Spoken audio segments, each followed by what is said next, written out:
Walang patumpik-tumpik na nga at aksyon agad ang hatid sa atin ng anime na ito na pinapakita ang matinding labanan sa pagitan ng Demon Lord at ng bida nating hero. Inabot na nga ng siyam-siyam ang laban ng dalawa hanggang sa namuti na buhok ng ating bida. Sa huli ay nagtuhugan na nga ang dalawa na nagbigay ngiti sa labi ng ating bida at sa wakas ay natapos na nga raw.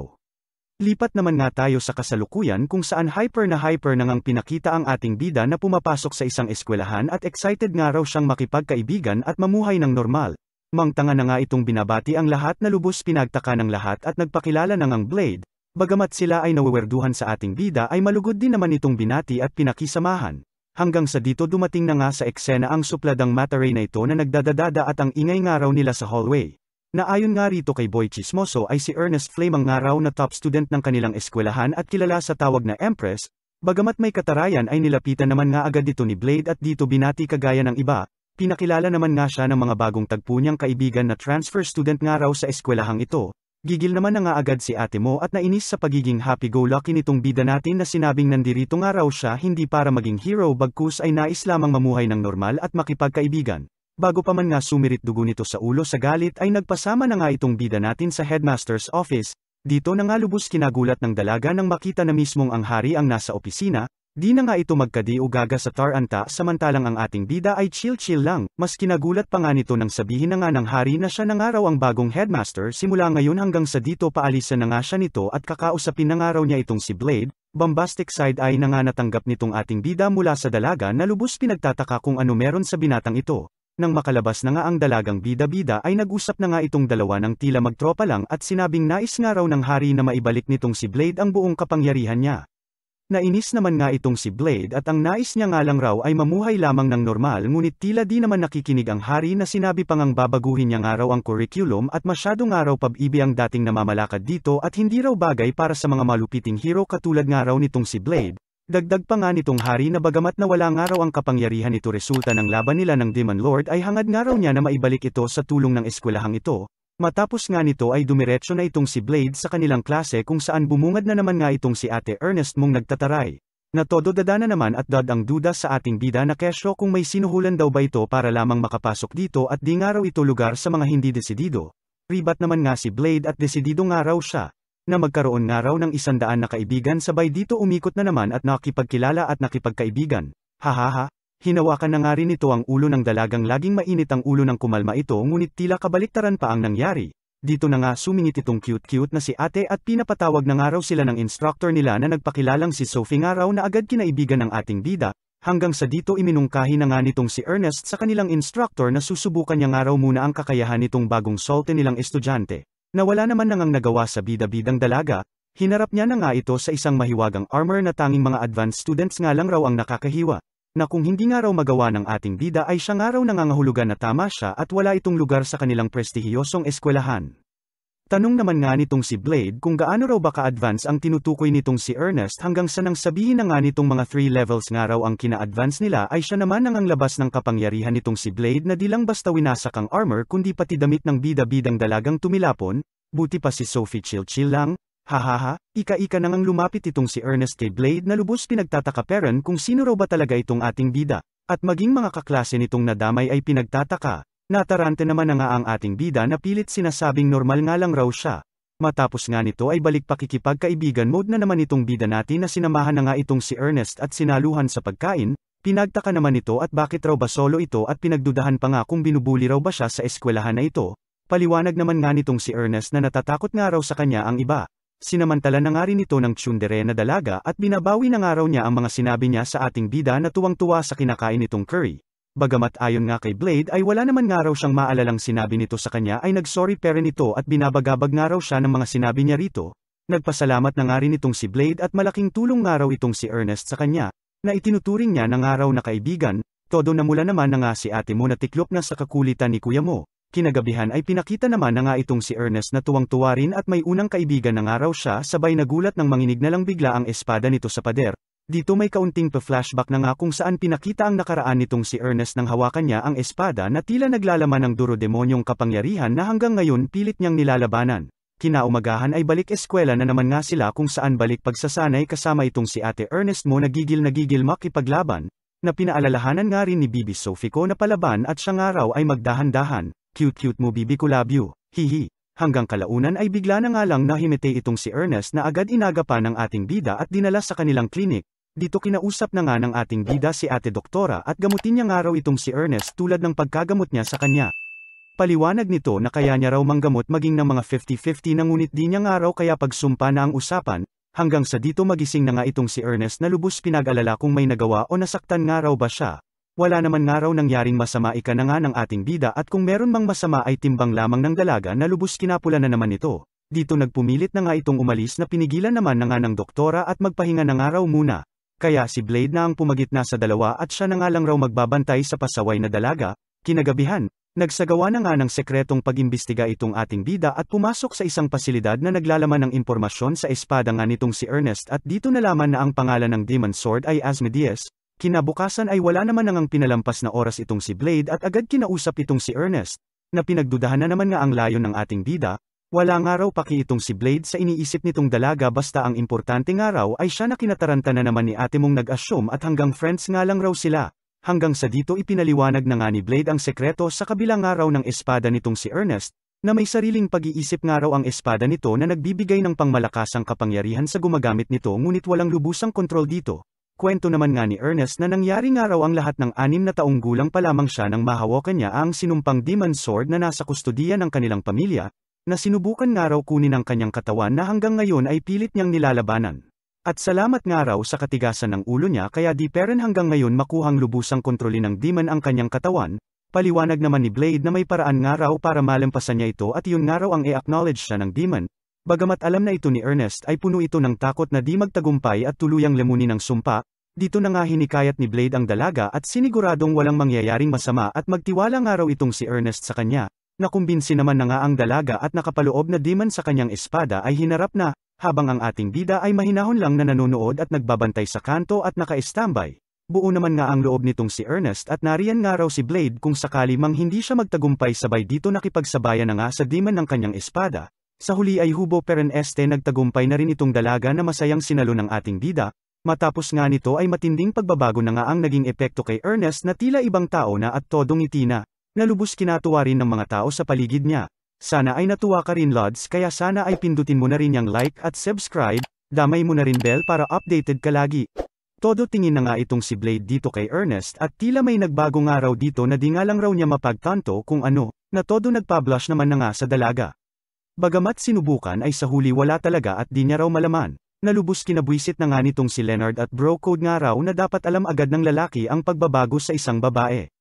Hanggang sa dito na nga nila mapansin itong si Baby Sophie na lagi nga raw mag-isa kung mag-training, na ayon nga kay Ernest ay masunuri naman daw at madalas gumagalaw lamang base sa utos ng ibang tao.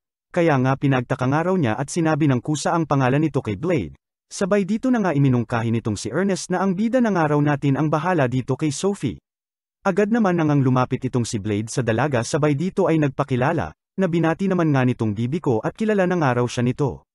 Dito na nga pinagtaka nitong si Blade sabay iminungkahi sa dalaga na mag-training nga ng espada, dahil sa sinabi nga nito sa kanya na kamay niya nga lang raw gamit niya sa pakikipaglaban, dagdag pa nga nitong si Blade na tuturuan nga raw niya ito kung nais nito. At dito nagtanong na naman nga ang dalaga kung utos daw ba yun. Di nga raw yun utos agad na sabi naman na nga nitong si Blade at sinabing gusto nga raw niyang tulungan itong si Sophie bilang isang kaibigan at hindi para mandahan. At kung ayaw nga raw nito ay okay lang naman daw. Pumayag naman na nga itong dalaga ngunit sa kasamaang palad ay dito na nga raw nagtatapos ang training nila ika na nga nitong professor nila. Sabay dito na nga akala ko ay nabalileeg nitong si Sophie na lumingon at tila nagpapakyut sa ating bida, hahaha. Kalaunan ay pinakita na ngang magkasamang nagtitraining sila Blade at Sophie, kung saan tinuturuan na nga nitong si Blade kung papaano tamang gumamit ng espada itong dalaga. E-channel nga raw nitong si Sophie ang kanyang fighting spirit sa espada at dito isiping extension lamang ito ng kanyang katawan sabay dito tila butter lang na hiniwa ang armor na kanilang pinagpapraktisan. Inabot na nga sila ng maghapon hanggang sa dito pinakita na nga na agad namang nakuha na ni Sophie ang mga turo nitong bida natin na nagyaya na ngang umuwi at sapat na nga raw iyon sa araw na ito. Nagulat naman nga itong si Blade nang magsalita nga itong si Sophie at kung matatalo na nga raw ba niya si Ernest sa estado niya ngayon, na sinagot naman na nga ng ating bida at medyo malayo-layo pa nga raw bago niya ito magawa. Hanggang sa dito bigla na nga lang nagmoment ang dalawa sabay di nagana na nga nitong si Baby Sophie ko ang bida-bida, masakit mang makita pero kailangan kong ikwento ang aking mga nakikita, Sophie, I love you pero taksil ka, Hahaha, sabay dito nagpaalam na nga at turuan nga raw ulit siya nito kinabukasan. Aray ko harap-harapan, anyway, kinumusta na nga ng hari ang ating bida at musta raw buhay estudyante na itaw wow, ano name mo ate este ayun na nga. Dagdag pa nga ng hari kung may mga kaibigan na nga raw ba itong si Blade na since birth wala pa since na hero nga ito. Kaya atet magkaibigan, nabwisit naman nga itong si Blade at pinagmumukha masyado nitong wala siyang kaibigan hanggang sa dito mabanggit na nga niya na may mga tropa na raw siya at kabilang na nga raw dito itong si Sophie. Dito na nga nagulat itong si Blade nang maikwento na nga nitong hari na itong si Sophie ay produkto lamang ng isang eksperimento na naglalayong bumuo ng isang hero tulad nitong si Blade, at bahagi lamang at pang-12 ng 12 version nito mula sa orihinal na taong si Sephitia Femto. Bilang isang eksperimento ay namuhay nga raw itong si Sophie na tinatratong isang bagay lamang, na lubos kinagalit na nga nitong si Blade. Agad naman itong nakalma nang sabihin ng hari na hindi siya ang may gawa nito bagkus ay siya pang ang nagligtas dito kay Sophie at nagwakas sa nasabing organisasyon.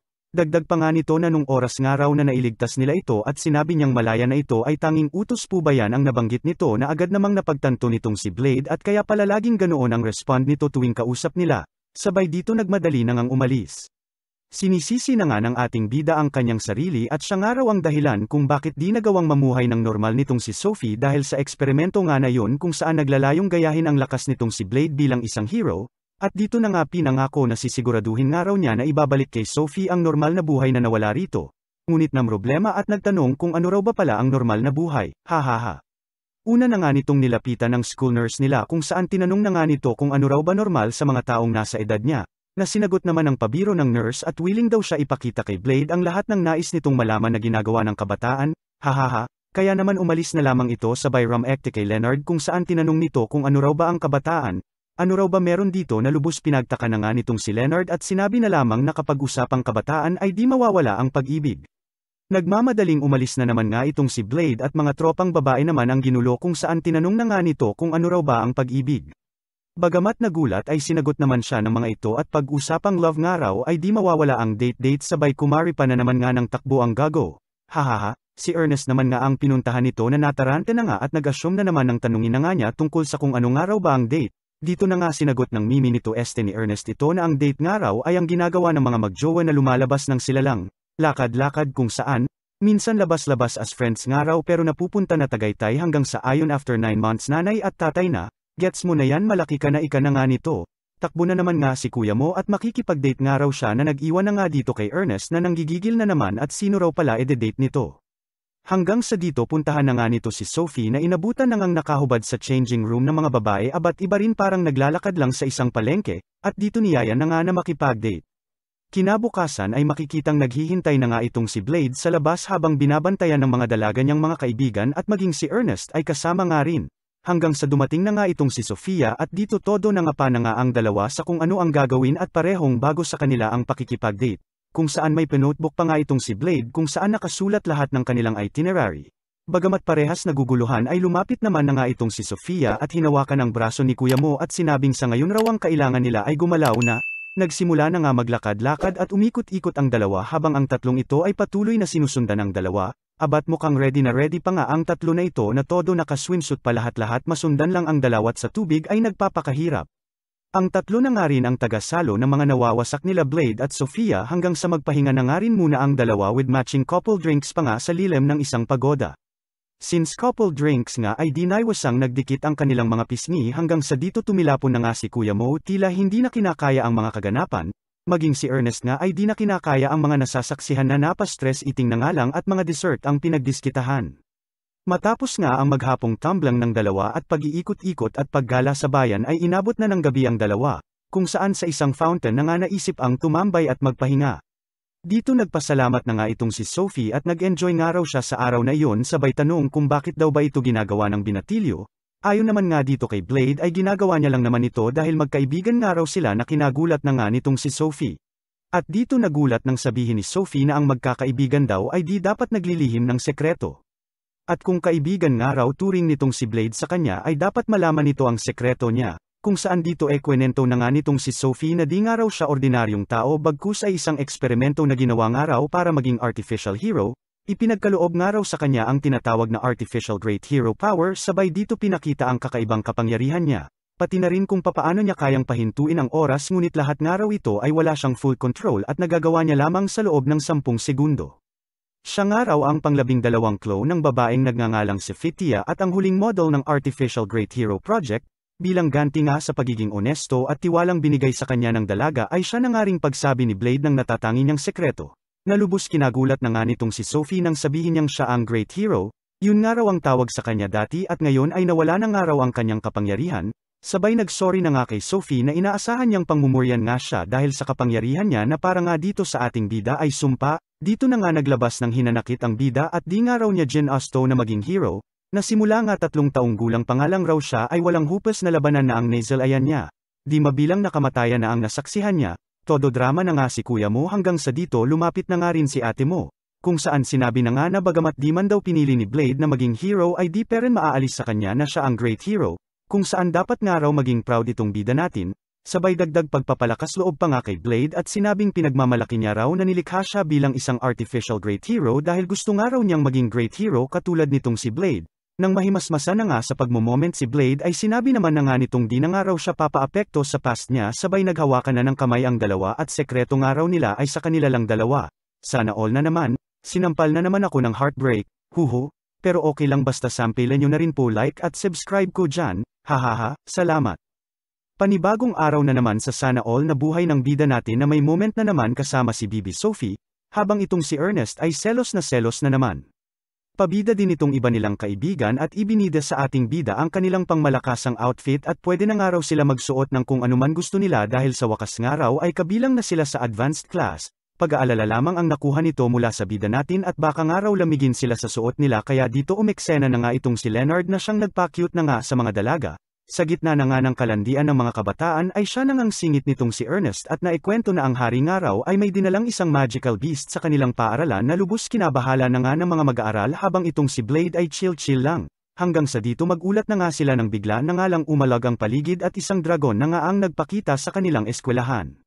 From Espo naman agad ang ating bida na may dalang isang tray ng curry at dito walang takot na nilapitan ng dambuhalang dragon, nakatikim na nga ito ng isang suntok kay Blade na nagpatamba dito sabay dito mahinahon na binigyan ng pagkain ng dragon na ayon dito kay Blade ay isang batang dragon lamang. Natawa naman nga itong bida natin ng maanghangan ng dragon sa kinain nitong curry habang ang mga tao sa paligid ay di pa rin makaget over sa pagkakawanhit ni Blade sa dambuhalang dragon. Kaya naman natarante na naman tuloy ang ating bida at napatanong kung di raw ba normal ang makatalo ng isang dragon dagdag pa at di naman raw ito Great Dragon o Ancient Dragon. Kalaunan ay nagulat na nga lang sila nang mag-transform na lang bigla ang dragon sa isang cute na bata na bigla na lang yinakap itong si Blade, kung saan tinawag na nga siyang magulang. Habang hinahanap nitong si Blade ang dragon at di nga nito nakita ang proseso ng pag-transform nitong bata ay pilit pagkumbinsi naman nga itong sila Ernest na ang bata nga raw na sa kanya ay todo yumayakap ay ang hinahanap nitong dragon, na di naman pinapaniwalaan ng ating bida, hanggang sa si Sophie na nga ang magsalita at kinumpirma na ang bata talaga ang dragon kanina ay saka na nga naniwala itong si Blade na di pa rin makapaniwala na ang Bansot ay ang dragon kanina habang itong si Ernest naman ay nainis na naman at bakit daw ba si Sophie ay pinaniwalaan nito habang siya nakailang beses ng kakasabi ay di nito pinapaniwalaan. Hahaha, di na nga matigil sa pangungulit itong batang dragon kay Blade na pilit tinatawag pa rin siya na Popsy. Lakas nga raw nung suntok niya kanina na lubos kinatuwa nito at as expected nga raw sa magulang niya. Wala naman nangang nagawa sa pangungulit ng batang dragon ang ating bida hanggang sa kinagabihan nga ay kasama na nitong maligo ang bata na tinawag na nitong Ko. Dito tinanong na nga rin siya ni Ko kung ano raw ba kahulugan ng binigay niyang pangalan dito. Ayon naman dito kay Blade ay hango nga raw ito sa pangalan ng isang tapat na kabalyero na sobrang lakas na laging tumutupad sa mga pangako nito. Sa gitna nga ng kanilang paliligo ay bigla na lang lumutang itong si Ernest na nabulantang na nga sa inabutan nitong eksena. Dito pinaliwanag na nga nitong si Ernest at ayon nga raw sa research niya ay natural esang naghahanap ng malalakas ang mga magical beast tulad ng isang dragon. At kung sakaling matalo nga raw ay nawawala ito na nag-iiwan sa kaluluwa nito hanggang sa ma-reincarnate ito. At sa susunod na buhay nito ay kinukuha nito ang itsura ng kung sino mang nakatalo dito. Dagdag pa nitong si Ernest na lubhang rare nga raw ito at bihira nga raw sa isang tao na makatalo ng isang dragon na kinataranta na naman ng ating bida na nakisakay na lang at mahirap raw talaga makatalo ng dragon, hahaha. Lubos na gulat na naman nga itong si Ernest nang umeksena na nga itong si Ko at bida-bidang nagpakilala sa pangalang binigay sa kanya ni Blade na nagpainit na naman nga ng ulo nito at bakit daw ba kasama nito maligo ang bata sabay tinawag na namang bastos ang bida nating naghihikapos. Maging kinabukasan ay di peren mawala ang inis nitong si Ernest sa ating bida. Samantalang itong si Ko ay todo nagpapasubo at pag-ibig kay Blade. Sinubukang bigyan pagkain din ng kanilang mga kaibigan itong si Ko ngunit tinarayan lamang nito at sinabing di raw sila friends at tanging si Blade nga lang raw ang pwede. Dinagdag pa nga nito na dapat may kiss raw siya kada umaga, at sa tuwing sila ay kakain ay dapat nasa kanlungan nga raw siya ng ating bida. Nabwisit na nga ang mga ito nang sabihin rin ni Ko na dapat sa katawan nga lang raw niya itong bida natin nakatingin at hindi sa mga losyang nakatawan ng ibang babae. Sabay dito hinusgahan na nga ang buong pagkatao ng ating bida, hahaha. Nagmukmak na nga lang sa tabi ang ating na-judge na bida na maging mga kaklase nito ay walang magawa sa gigil ng mga dalaga, hanggang sa dito mapadaan na nga itong si Ko na agad namang niyaya ni Blade nang siya ay may makasama na. Tuwang-tuwa na naman nga ito at pinansin siya ng ating bida, ngunit kalaunan ay na-OP ng mga kaklase nitong si Blade ay lumapit. Kaya naman ang lumingon na itong si Blade ay wala na itong si Ko at umalis na. Nag-ikot-ikot na nga ito sa eskwelahan at dito nakita ng ilang estudyanteng nagtitraining na malugod siyang binati at kinausap, tila gusto ring makipag-usap nitong si Ko ngunit malungkot na lamang umalis kung saan dito na nga niya nakasalubong si Blade. Kinagabihan ng nakatulog na nga itong si Ko ay kinumusta naman na nga nitong si Ernest si Blade, at sinabing di nga raw pwedeng magpatuloy ang ganito na nagpapanggap siyang magulang para sa batang dragon, na sinang-ayunan naman ang ating bida ngunit sinabing kung hindi nga raw niya ito gagawin ay kawawa naman itong si Ko at mag-isa na lamang sa mundo, na alam nga raw nitong si Ernest ang pakiramdam. Nainis na may halong tuwa naman na nga itong si Ernest at seryoso nga raw itong si Blade na alagaan ang batang dragon, na maging si Sophie na nakatago lang sa gilid ay lumutang na at naliwanagan na dahil nag-aalala rin ito sa ating bida. Sabay umalis na nang masiguro lang na okay itong si Blade. Pakabalik sa kwarto ay wala na nga sa kama itong si Ko hanggang sa makita na nga ito ni Blade sa taas ng bubong kung saan ito ay nagmumuni-muni at nakatingala sa moon. Dito na nga iminungkahi ni Blade na makipagkaibigan nga raw itong si Ko sa iba na agad binara naman ng batang dragon at likas na mag-isa nga raw ang mga dragon, namumuhay ng mag-isa at namamatay ng mag-isa. Di nga raw niya kailangan ng kaibigan at sa bida natin ay solve na. Kinabukasan ay iniwan na nga muna ni Blade si Ko sa opisina ng hari at sila nga lang raw ang may kayang tapatan nitong si Ko kung sakali ngunit inabutang wala dito si Ko hanggang sa mapunta na nga siya sa kwarto niya at dito narinig na naglalaro ang batang dragon. Nagulat na nga si Blade nang makitang kasama sila sa laro nito maging sila Ernest at Sophie at natuwa kay Ko, ngunit lubos na gulat nang marinig na tanda ni Ko lahat ng pangalan ng mga estudyante sa kanilang eskwelahan na sobrang omantig ng kanyang puso at naramdaman niya ang pagnanais ng dragon na kaibiganin ang lahat. Malungkot na ngang naglakad papalayo ang ating bida sabay pinag-uuntog ulo sa pader. Dito na nga niya pinaliwanag kay Ernest na nakasalubong nito na ang kailangan nga raw ni Ko ay mga kaibigan. Ngunit dahil nga sa nature ng pagiging dragon ay di nito magawa. Kung saan di nga pwedeng kilalanin ng isang dragon ang sinumang mas mahina dito. Dahil nga dito ay kailangan munang matalo ng tao si Ko nang maituring niya na itong kaibigan na lubos kinalungkot na nga nitong si Blade. Hanggang sa dito iminungkahi na nga ni Ernest na huwag sarilinin ni Blade ang problema at humingi ito ng tulong sa kanya o kung hindi ay sa lahat sa kanila kung kinakailangan. At siyang tunay nga kinabukasan ay magkasama na ngang pinuntahan ng dalawa ang mga estudyante, kung saan wala na ngang patumpik-tumpik na humingi ng pabor itong si Blade sa lahat ng tao na naroroon, at iminungkahing labanan nga raw nila si Ko at talunin ito. Lubos na bahala naman ang mga ito at wala nga raw sila pan-apat sa isang dragon katulad ni Ko. Sa pagmamakaawa na siya ay pagbigyan at ng anak-anakan niya ay mabigyan ng mga kaibigan ay lumuhad na nga ito sa mga estudyante pumayag lamang ang mga ito. Maging si Ernest ay kinagulat nila dahil lumuhad na rin sa pagnanais na sila ay makumbinsi sa kanilang pakiusap. Di pa nga dito natapos at maging mga kaklase nila sa advanced class ay sumunod na rin at nakiusap, sa huli ay pumayag na rin ang mga ito dahil na rin sa pangmalakasang pakikiusap ng nagsiluhurang mga tropa nitong si Blade. Dumating na nga ang araw ng kanilang labanan kung saan todo pwesto na nga itong hari at excited na sila ay mapanood. Habang si Ate Mysterious na cute-cute ay nag-alala naman kung kikilalanin daw ba ng dragon ang laban na ito na pagkakaisahan nga raw ito. Paliwanag naman ng hari na tila bubuyog nga lang raw ang mga tao sa paningin ng dragon kung saan lumalaban ng sama-sama kaya wala daw itong kaso kung sakali. May jowa na kaya ito si ate, anyway, hahaha. Sinabihan naman nitong si Blade na makakabuelo na nga raw sa pakikipaglaban nitong si Cody tulad ng nabalitaan nitong nahuli lamang ito dahil sa mga trap at gamit ng mga tao. At sa oras nga raw na ito ay magiging patas na ang laban, at ipakita nga raw nito sa mga tao ang buong lakas nito. Pakita nyo rin po Lord suporta nyo sa ating channel sa pamamagitan ng pag-like at pag-subscribe. Hahaha, salamat. Wala naman nang ang inaksayang oras ang mga estudyante at kanya-kanya ng takbuhan mula sa dambuhalang dragon form ni Ko. Haha. Na bagamat lamang sa dami ay sadyang lugi sa lakas at laki nitong si Ko. Dito umeksena na nga itong si Ernest at pinaalalahanan ang mga kasamahan niya na alalahanin nga raw nila ang kanilang naging training at mga formation.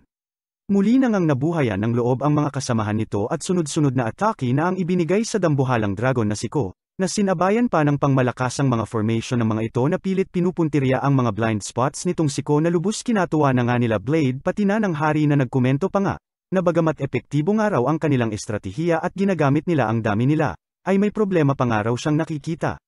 At iyon nga raw ang mga atake nila na wa-epek sa pagkakapal-kapal na kaliskis ng dragon, na kinabahala na nga ng bida natin.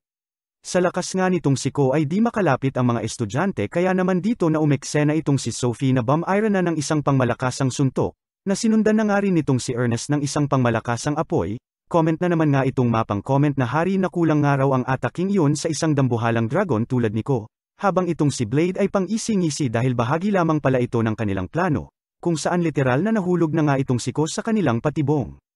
Komento na naman nga itong madaldal na hari at akala raw ba niya ay lalabanan nila ng patas itong si Ko na pinabulaanan naman nitong si Blade at yun nga raw ang ginawa nila, na ayon nga rito ay madaya raw kung ginawa nila dati pa ngunit pinaliwanag ng ating bida na ito ay todo-tadong effort nitong si Leonard na hinukay sa kalagitnaan ng laban ng kanyang mga kasamahan. Di pa nga raw yun sapat ika na naman itong pab-ibong hari di na lang manahimik manood sa tabi habang ang mga estudyante ay todo effort sa pakikipaglaban kay Ko. Sabay-sabay na nga nilang inatake at sinamantala ang pagkakahulog nitong palabang si Ko sa hukay kung saan nagpasikat na naman nga itong si Ernest ng kanyang pangmalakasang mahika, at nang bandang tila niramdam na ni Ko ang mga atake nila ay siya namang sunod nitong si Sophie at tinaira itong dragon sa tiyan na siya na nga nitong kinatamba. Dito na nga sumigaw itong si Blade at tapusin na nga raw nitong si Ernest ngunit tila nanghihina na nga ito dala na rin ang sunod-sunod na ginawang atake nito na maging ang espada ay nanginginig at nagrereklamo na. Ngunit wala naman nangang nagawa sa kakulaitan nitong si Ernest.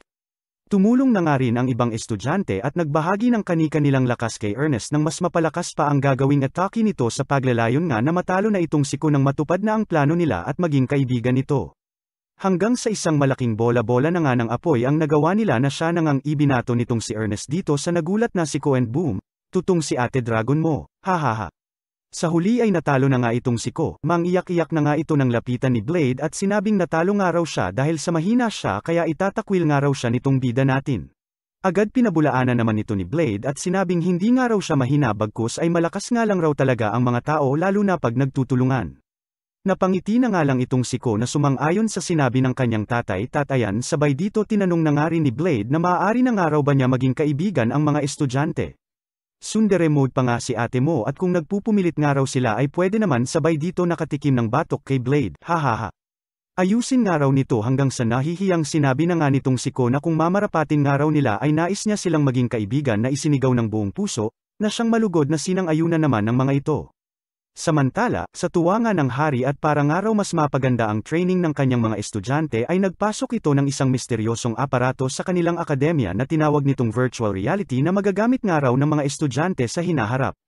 Speaking of hinaharap ay madako naman tayo ilang araw makalipas sa hinaharap kung saan nagagawa na ngang makadyamang ng mga estudyante itong si Ko kung saan makikitang tuwang-tuwa rin at nagagawa na nga niyang makahalubilo ang mga estudyante. Cute naman na nga sila dito kay Ko hanggang sa dito umeksena na nga itong si Blade at tila may ibang araw dito kay Ernest. Lubos na taranta na nga ang mga kapwa nito kaibigan at sinubukang pigilan ang matabil na bibig nitong bida natin na walang kutsa-kutsara sa mga bagay-bagay na napapansin nito, kung saan sinabihan na nga ng iba na huwag na nga raw niya sabihin at sarilinin na lang. Ano pa nga ba at di peren talaga na gets ng bida natin at pinaglaban talaga na may nagbagong araw dito kay Ernest kung saan sinabi na nga na lumba-lumba ng araw ito. Baboy, tabatsoy, tumaba ng araw ito sa smeryasep nilahat na nga, hahaha. Ano pa nga ba at nasaktan ang feelings ng dalaga sabay nag-walkout na nga dahil gagong araw itong si Blade, na nagawa pa nga talagang magtaka kung ano raw ba nasabi niya na mali, comment pa nga si Ate Mocha na di na nga raw siya magdududa kung FO na sila, hahaha. Makalipas ang ilang araw ay makikitang tila dinamdam na nga rin itong si Blade ang nagawa niya dahil 3 araw na nga raw nagkukulong itong si Ernest sa kanyang kwarto mula ng late niya ito. Nalubos kinabahala na nga ng bida natin at ayaw niya nga raw na ma-F o sila kagaya ng sinasabi ni Ate Libag na lubos niyang kinababagabag. Nataranta na nga ang bida natin at rerekta na sana kay Ernest at hihingi na nga raw siya tawad hanggang sa pigilan na nga siya ng mga ito at sasama na nga raw sila at baka ano na naman daw masabi nito sa dalaga at baka mas lalo pa nga raw magalit sa kanya. Kinagabihan ay kasama na nga niya ang mga ito na nagtungo sa kwarto ni Ernest at nang di sumasagot ay piniklok na nga ni Ate Libag ang pinto. Dito na nga sumambulat sa kanila ang tila omag-omag na boses ni Ernest na inaakala nilang umiiyak. Ngunit kalaunan ay nagulat at napagtanto ng damayan na ito ni Ko at binuksan na nila ang ilaw nang makita ang katakawan nito na kumakain ng dessert sa dilim. Dito na nga nagpaliwanag itong si Ernest na simula nga raw ng nakaraang laban nila kay Ko ay di na raw mawala at palagi na nga lang raw siya gutom, at di niya raw inakala na meron daw palang mga ganitong pagkain na pagkakasarap-sarap. Sa gitna nga ng pagmomoment nitong dalaga ay sumingit na ang nababagabag na binata at tinanong na kung goods parent daw ba sila ni Ernest at kung friends parent sila, na kinontra naman ni Ernest at sinabing ayaw niya nga lang raw na makita siya ng bida natin sa ganoong estado pagpapaliwanag na nga nito. Nang marinig nga ito ni Blade ay tila wala lang nangyari at okay na ulit siya sabay rekta aalis na sana nang pigilan na nga ang gagaw ng kapwa niya mga kaklase at sinabing di nga raw ito tungkol lang sa kanya bagkus ay para sa kalagayan nga nitong si Ernest na nais nga raw nilang tulungan. Magsabi nga raw ito ng maganda at motivate itong si Ernest hanggang sa siyang tunay nga ay sinabi rin itong si Blade. Sarap nung donut no, ipagpatuloy mo lang ika na nga nito na kinabwisit pa lalo ng mga kasamahan niya tuloy. Dito na nga bumida itong si Leonard na susyunga-syunga na todo nagpapakyut pang ang sinabi na nandirito nga lang raw siya kahit overweight itong si Ernest na agad nang nakatanggap ng pangmalakasang sapak mula sa dalaga, hahaha. Bumawi naman nga ang bida natin nang sa pangalawang pagkakataon ay nagawa na nga nitong kumbinsihin nitong si Ernest na mag-training nga raw kung saan sasamahan at tutulungan nga raw siya ng mga ito. Na masayang sinang-ayunan na nga ni Ate Busog, hihi. Sa mga sumunod na araw ay balik-alindog project na nga si Ate Ernest mo kasama itong sila Blade at Ko, na bagamat nahihirapan ay nahihirapan talaga, hahaha. Maging sa pagkain ay may special na menu sila na inihanda rito matulungan lamang ito sa diet nito. May pa-steam lechon este sa nga rin silang ganap dito ngunit wa epek peren na maging ang panimbang ay nawasak at no indang, hahaha. Hanggang sa isang araw ay ito na nga mismo ang nagyaya kay Blade sa isang special na lugar kung saan maaari nga raw silang gumamit ng pangmalakasang mahika at may susubukan nga raw siya. Bagamat nagtataka ay game naman nga itong si Blade at sinamahan na nga itong si Ernest. Kung magtatagumpay nga raw siya sa plano niya ay solve na ang problema niya sa timbang, at kung may mangyari nga raw na something ay nandyan naman daw itong si Blade para alalayan siya. Nagsimula na nga itong magcast ng spell niya, I command Chu-Chu, o sword consume my flesh Chu-Chu for power emi-emi at pangmalakasang apoy ay siyang bumalat na nga dito. Dumating na nga rin sa eksena ang kanilang mga kaibigan kung saan inabutan ang mga paganap ni Ernest. Isang nag-aapoy sa kaseksihan na form na nga ang lumutang sa apoy kung saan narinig na nga nila ang boses ng demon sa loob ng espada nitong si Ernest na may pa-explain sa pangmalakasang form nga raw nitong si Ernest na immune sa pisikal na atake sabay dito hinanap kung sino raw ba kalaban nitong dalaga may papangmalakasang form na ganito hanggang sa magsalita na nga itong dalaga na ang goal nga lang raw niya ay ang matanggal ang mga taba niya, hahaha.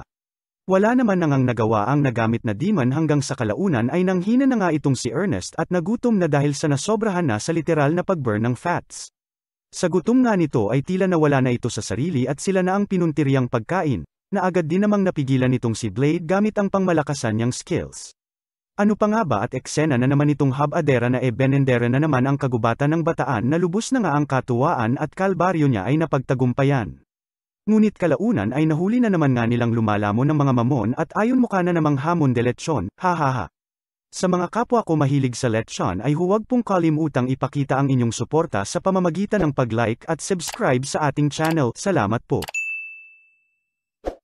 Unti-unti na ngang nakaka-recover ang ating bida mula sa naging laban nito sa nakaraang Demon King ngunit pinaalalahanan ng kanilang school nurse na hanggang 30% pa lamang ng kanyang nakaraang lakas ang nababawi nito ngunit di niya pwedeng gamitin ng sagad kundi siya ay mamamatay.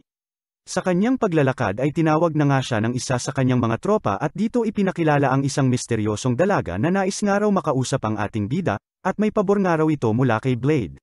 Nakilala naman agad ito ni Blade bagamat di alam ang pangalan mula sa nakaraang laban ng kanyang mga kaibigan kay Ko kung saan ito nga raw yung lampahing dapain at syunga-syunga nga raw sa mahika, wala na naman ng kutsa-kutsara sa kaprangkahan ang ating bida sa tinawag pa nga nitong tatanga-tanga na dalaga na di naman nagalit at totoo naman nga raw.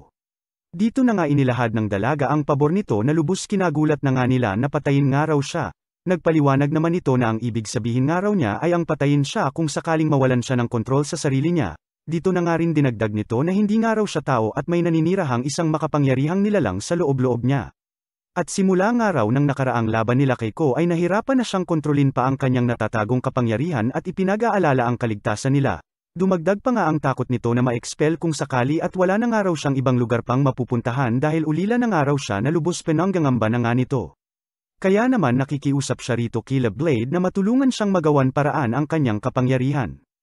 Wala namang naging kaso ito kay Blade maging sa mga kasamahan nila na bukas palad na tinanggap ang paghingi ng tulong ng dalaga. Kalaunan nga ay wala naman nangang sinayang na oras itong sila Blade at nagtungo na sa isang training facility na kung saan pinasagad nga raw nitong bida natin ang magical barrier kile kapegatas nang mapaghandaan nga raw nila ang kapangyarihan nitong si Maria. Sa una ay natakot pang ilabas nitong si Maria ang buong lakas niya hanggang sa kalaunan nga ay nagumpisa na itong tanggalin isa-isa ang mga limiter nito na lubos nilang kinagulat.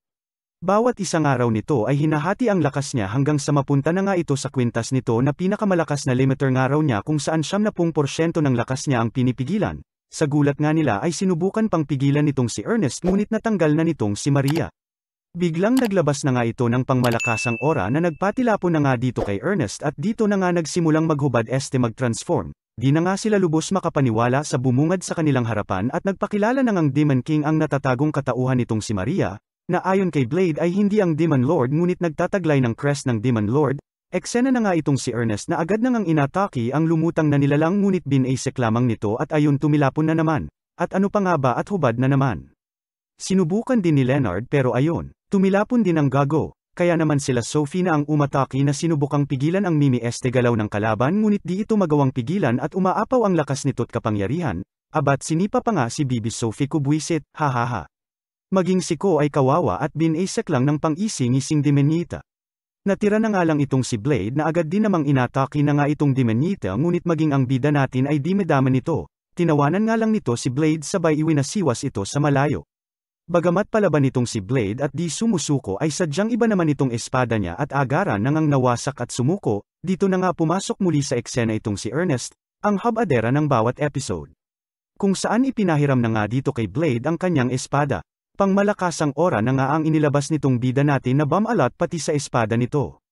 Wala naman ngang paki dito ang kalaban at minamaliit ang abilidad ng ating bida hanggang sa bandang ibinato na nga ni Blade ang kanyang naipong enerhiya dito na lubos kinagulat na nga nito at kanyang barrier ay nakita nawasak, at ayon, punit si ate mong mayabang habang itong si Blade ay natamba na nga rin at nanghina sa ginawa niyang atake sa kalaban. Nagising na nga lang ang ating bida sa infirmary kung saan agad na nga siyang sinalubong ng dumadagundong na melon ng kanilang nurse na lubos ang pag-aalala sa ating bida at nalagay na naman nga raw sa alanganin ang buhay niya at buti na nga lang raw ay inabutan niya agad. Tinanong na nga rin ito ni Blade kung kamusta ang iba, at dito inilahad ng nurse na okay nga lang raw ang lahat maging ang dalagang kanilang nakalaban. Sandamakmak na malilibog na nga ang nabuhayan ng umeksena na nga itong nakalaban nilang demonita at rumampas sa kanilang akademya kung saan binati na nga itong bida natin ng great hero na sekretong malupit nga nitong si Blade at tigil-tigilan nga raw siya nitong si Maria, di nga raw siya si Maria ika na nga nito sa kanya at dito tinawag na ngang Mao-chan ng mga kababaihan. Naisipan na nga rin nilang lapitan ang hari ukol kay Maria at dito nalaman na alam ito nito na mismo pang ang nagpasok nito sa akademya nila. Ayon sa hari ay tao nga raw ang nanay nitong si Maria ngunit sa kasamaang palad ay pumanaw na nga raw, at ang tatay nga raw nito ay ang nakaraang Demon King. Sa makatuwid ay ito nga raw ang anak ng Demon King. Bida-bida na nga itong si ate anak ng Demon King na gumigala sa akademya nila at nag-iiskandalo, mga mahinang nilalang, buti pa ko di natingin sa violet na panty na may guhit, hahaha. Dito na nga napag-usapan ng magkakaibigan kung nasaan na nga raw ba si Maria kung si Mao na ang nakakausap nila. Nalubos na nga nilang kinabahala at kung makikita pa nga raw ba nila si Maria. Kinagabihan ay binisita na nga itong si Blade ni Mao kung saan niyaya na nga itong makipag-date, na di pa man nga nakakasagot ay hinablat na ng dalagang tigang. Dito na nga umamin ang dalaga na may gusto nga raw siya dito kay Blade na di niya rin maintindihan at tila natural na naghahanap raw ng malakas ang kanyang pagkatao at nahanap nga raw niya ito sa binatilyo. Dahil nga dito ay napagdesisyonan nito na hindi nga raw siya aalis sa akademyang ito hanggat di niya pa natatalo itong si Blade. Iba din gumalawan itong si ate at dumada moves na nga sa bida natin at tila lablab na nga raw niya ito, at para matesting nga raw kung totoo ang feelings niya ay iminungkahing magtsak-tsakan nga raw sila. Ribat naman nga ang pab-ibi na bida at sinabing laban na nga lang raw sila sa ibang paraan ay susba nandun na. Dito na nga nag-change topic ang buwisit at tinanong kung nasaan na nga raw ba itong si Maria, na ayon nga dito kay Mao ay nagtatago lamang sa sulok-sulok ng kanyang isipan. Dito na nga rin ekwenento nitong si Mao ang nakaraan nitong si Maria kung saan namuhay nga itong kinakatakutan ng mga tao, kaya naman buong buhay ay namuhay ng tago kasama ang kanyang nanay na kalaunan ay namatay rin na nagbigay pagdududa na nga sa tatay nila na kesyo kung iniwan lang ba talaga sila at kung wala ba itong amor sa nanay nila, kung ano-ano pang ang negatibo ukol sa tatay niya at nabuhay nga raw itong si Mao mula sa nabuong kalungkutan at sakit na nadama nitong si Maria. Baka nga raw di na bumalik pa si Maria, dagdag pa nito na mas okay na nga rin daw nang di na ito masaktan pa. Makalipas ang ilang araw ay isang bansat na nga ang bigla na lang may ibinahagi at ibinalita sa kanila, na ayon nga rito ay natuklasan nga raw niya na ang suot na kwintas nitong si Mao ay hindi limiter bagkus ay isang recording device na sa una ay pinagdudahan pa nga nila dahil maging si Mao ay nagsasabing napipigilan nga raw nito ang kanyang kapangyarihan. Siguradong sigurado naman nga raw itong nagpakilalang si Elisa na kaibigan nga raw ni Maria na recording device ito at kung mali nga raw siya ay magpapakamatay siya. Wala naman nangang nagawa sila Ernest at makinig na lang sa impormasyon ng bansat na sinabing maaaring naglalaman nga raw ng mensahe ang kwintas mula sa kung sino man ang nagbigay nito. Na ayon nga dito kay Mao ay mula pa sa nanay nito. May pa-warning na nga si Kuya Maliit na kung sakali nga raw nakalikuti nila ang mensahe na nilalaman ng kwintas ay maaaring lumutang na nga raw itong si Maria na wawasak nga raw sa kasalukuyang pagkatao nitong si Mao since iisang katawan nga lang raw sila. Wala namang naging kaso ito kay Mao at pinayagan si Boy Pandak na kalikutin nito. Dito na nga lubos kinagulat nila nang bumungad sa kanila ang hologram ng yumaong Demon King na nakilala na nga nitong si Blade, quote-unquote ito ang nilalaman ng mensahe. Ni mamahal kong Emilia, nanay na nga nitong si Maria, patawarin mo ako at kayo ay iniwan ko. May kinailangan lang akong labanan at hindi ko ninais na ito ang tahaking daan, di mo pa man batid sa ngayon ay may nilalaman na ang iyong bahay bata na aking ipinunla nung isang gabi na tayo'y nahiga. Bagamat ako ay di makapaniwala na magkakaanak sa isang tao na sa akin ay nagpabago, kaya naman kung sakaling lalaki yan ay nais kong pangalanan mong Ortes, at kung sakali mang babae ay pangalanan mong Maria. Sa oras na magkaisip na siya ay ikaw na lamang maglahad ng mensahe sa kanya, na ang tatay nila ay deadgook na. O mahal kong Emilia at future anak ko, isinusumpa ko sa nunal ng betlogs ko na patuloy ko kayong mamahalin ako man ay wala na sa inyong paningin. Doon na nga natapos ang mensahe ni Daddy Demon Lord nitong si Maria na di na nga napigil ang umiyak. Dito na nga sinabi ni Mao na tila malaking bagay nga raw ang will nila ni Maria sa kung sino ang nagkokontrol ng kanilang katawan. Kaya naman dito na niya sinabi na tawagin na nga raw nila itong si Maria at huwag na nilang alalahanin pa siya. Bagamat nahirapan ay sa huli tinawag na nga nila ang pangalan nitong si Maria na siyang lumabas na nga at humagolgol na sa kakaiyak. Makalipas nga ang ilang araw ay nagharap muli itong si Maria at Blade at dito ipinakita na buhay peren ang pagkatao ni Mao na ayon nga rito kay Bansat ay maaaring dahil kay Maria na ninais na manatili itong si Mao sa kanyang katawan kaya ito ay nanatili peren matapos ang mga pangyayari. Yehey! Happy buhay si Mau Bibi, pa-click na rin po ng like at subscribe natin dyan kung nakita nyo ang violet na Shalom Puwet, hihihi, salamat. Isang araw, isang sentor na nga ang namataan nila Ernest sa kanilang lugar na agad naman nang ang nakilala nitong si Blade at tinawag na Dayon. Nataranta na nga ang sentor nang makita ang ating bida na kamuntikan pang ang tawagin nitong great hero kung hindi pa sinungal-ngal na ating bida ang bibig nito at sinabing secret nga lang raw ang pagiging great hero niya na agad din namang nagets ng dalagang kabayo.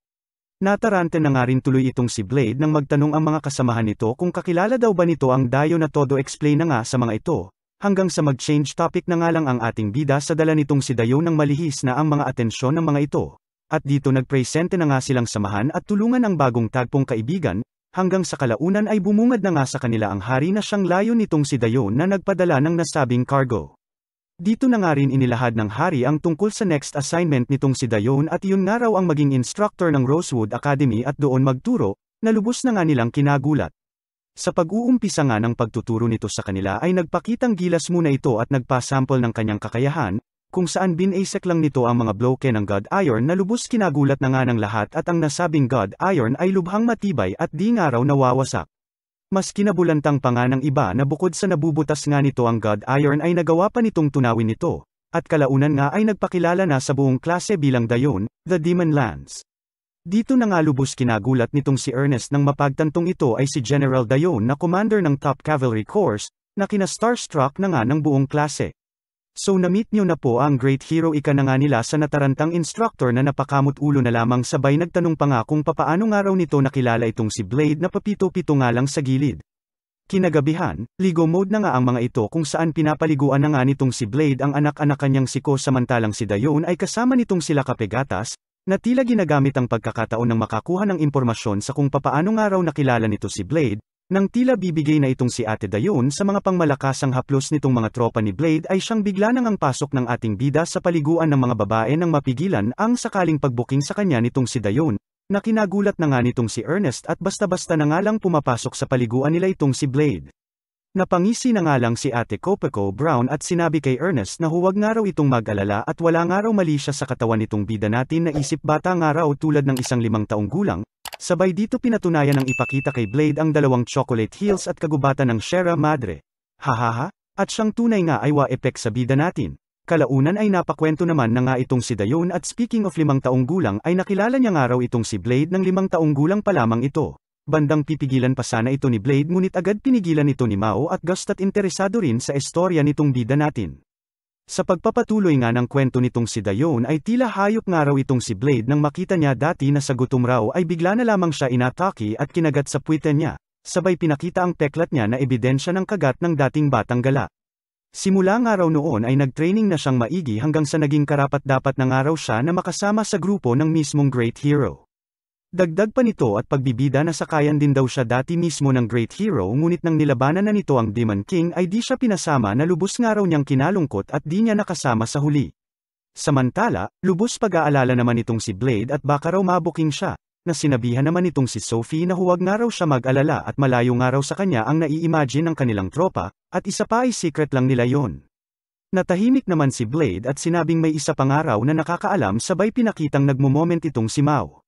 Makalipas ang ilang araw, habang namimili itong sila Blade at Ernest at napag-uusapan kung ano ang pasalubong nila dito kay Dayon na mahilig nga raw sa repolyo ay bigla na nga lang may isang dambuhalang halimaw ang lumipad sa itaas ng kanilang nayon, na lubos pinagtaka na nga nitong si Ernest at ano raw ba ang ginagawa ng tinawag nitong Simurgh sa kanilang lugar na isang araw sa 4 na continental sacred birds, nadagdag pa nga raw nito na di naman nila dapat ikabahala at wala naman record sa tanan ng history nila na nang atake ito ng tao.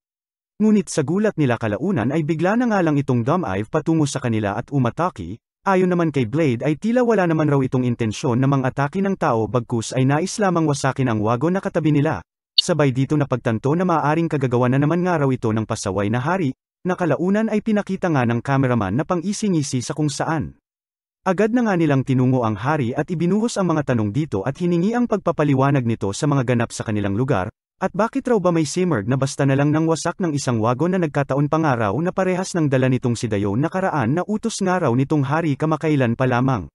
At dito na isiniwalat sa kanila ng pasaway na hari ang isang itlog na nga ng 2 nag-uurumintadong Simurgh kanina, na depensa pa nga ng hari na di niya raw ninakaw bagkus ay hiniram niya nga lang raw, hahahabwisit. Dito sumingit na nga si Ate Secretary at sinabing ipaliwanag nga raw kasi ng maayos nitong hari ang sitwasyon nang wala sa kanyang kamwestiyon. Sabay dito nagpaliwanag na nga ang hari na may 2 kondisyones daw kasi ang pag-hatch ng egg ng isang Simurgh. Una nga raw ay dapat kasing taas ng 10,000 taong gulang na sagradong puno, at pangalawa naman ay dapat mababad ito sa lumulubog na araw sa mismong araw ng hatching nito. At kaya nga raw nandirito ay nakita nga raw nila na susyunga-syunga raw sa paggawa ng pugad ang mga magulang nito at pangit pa nga raw ang napiling lugar na maaaring magkompromiso nga raw sa pagpisa ng itlog na maaaring modlot dahil sa kapabayaan ng mga ito. At ginawa niya lamang nga raw ito para tulungan ang estudyante niya ng training kaya dito na nga iminungkahi na sa kanila ipagawa ang nasabing misyon, at kung nais nga raw nilang maging hero ay isalba nga raw nila ang pagpisa ng itlog. Nalubos na nga nilang kinabahala dagdag pa ang sinabi ng hari na kinabukasan na raw ang nakatakdang pagpisa nito. Kaya naman kinabukasan ay agad na ngang pinaghandaan nila Ernest ang nasabing misyon at pinaliwanag sa kapwa nila mga estudyante ang kanilang layon. Na ayon na nga rito kay Blade ay kailangan nilang mapigilan ang mga magulang nitong Simurgh na mahanap ang tinago nilang itlog nito, na ilalabas nga lang raw nila at itataas kasabay ng paglubog ng araw nang masiguro ang pagpisa nito. Pa-speech pa nga itong bida natin na magtiwala nga lang raw sila sa isa't isa at kung nagdududa nga raw sila sa mga sarili nila ay isipin na lamang na may tiwala siya sa kanila kaya huwag silang mag-alala. Kalaunan ay tulong-tulong na nga silang nakipaglaban sa mga Simurgh na sinimulan na nga nitong bida-bidang si Leonard na agad din namang lumagapak. Samantalang nagawa naman nang mapuluputan ng lubad ng kanyang mga classmates ang isa sa mga Simurgh ngunit wa-epek sa lakas ng ibon na nagkabunot-bunot pati mga bahay na nakatali dito. Tumulong na nga rin itong siko ng muli na namang umatake ang Simurgh ngunit tumilapon lamang sa lakas ng nasabing ibon, pinatanggal na nga rin ni Blade ang braids nitong si Maria nang lumabas na si Mao ngunit olatsperan sa isang sacred bird. Sumubok na nga rin itong si Ernest at ano pa nga ba at olats din at ano pa nga ba't ayon hubad na naman, hahaha. Sa huli ay tila nagtagumpay naman sila sa pag-distract sa mga ibon at itlog nito ay nagawa ng itaas ngunit kalaunan ay tumigil at nab-ara, kaya naman napansin sila ng mga magulang nito. Dito na nga action ang bida natin habang nagpaiwan naman ang mga kasamahan niya na bagamat pinag-alala nitong si Blade at naalala ang kanyang nakaraan kung saan laging nagpapaiwan ang kanyang mga kasamahan nang siya ay makabuelo sa laban, ay pinaalalahanan naman siya ng mga ito na magtiwala nga raw siya sa kanila gaya ng sinabi niya kanina. Dito lumakas na nga loob ni Blade at sa itlog ay rumekta na. Sabay dito na nga rin lumutang sa eksena itong si Dayon at sa di ko maintindihang mahiwagang kababalaghan sa kung papaano sila nakakatakbo abat pinasakay pa nga ang Bobo este Hero sa kanyang likod sa paglalayong maunahan ang Simurgh sa itlog nito. Moment na naman nga ang bida natin at di na nga raw siya nag-iisa ngayon at may friends na nga raw siya di tulad noon. Kalaunan ay nagtagumpay naman na nga ang dalawa na madala ang itlog sa taktak ng kastilyo kung saan nag-aabang na nga itong hari. Sabay nagmoment na rin at nais niya lamang raw ibalik ang pangalawang buhay na ibinigay sa kanya ng Simurgh. Na ayon kay Ate Secretary ay may utang na loob daw kasi itong hari sa Simurgh sa nakaraan nito kaya ginagawa ito ng maibalik ang pabor sa mga ito. Ngunit tila iba ang nadarama ng tinutulungan nilang Simurgh at galit na galit ng gagalaiti gustong pumatay ng hari, hahaha. Ano pa nga ba at tumilapon na ang pasaway na hari sabay dito lumutang na nga itong si Sophie at tinulungan itong si Blade na mapigilan hanggang sa huli ang nagwawalang Simurgh. Sa huli ay matagumpay na nga nilang napapisa ang itlog na kinilala na naman ng magulang si Blade maging si Sophie at sila ang naabutan nito sa pagpisa nito. At makalipas nga ang ilang araw ay happy-happy na naman sila na sinasakyan na nga ang mga baby Simurghs pati na itong bida natin na lubos ang kagalakan at mas dumami na naman nga raw friends niya. Padami na din po sa pagpaparami ang ating likes at subscribe mga idol, hahaha, salamat.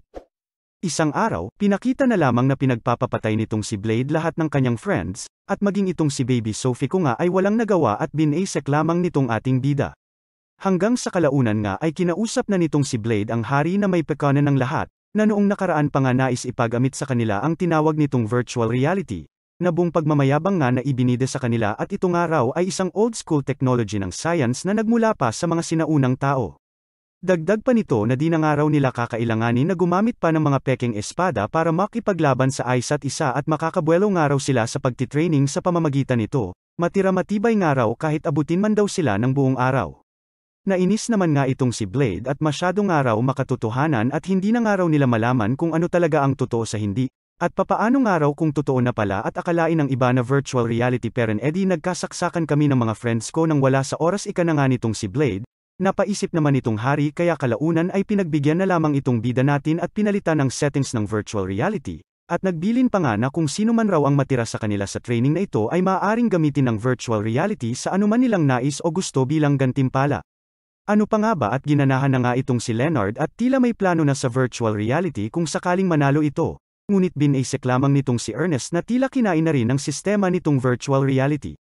Kaunting eksena rin mula sa dalawang dalaga na ito na nakipaglaban sa dalawang binata na ito. Sayang screen time kaya rekta na tayo sa pagdating ni Ernest.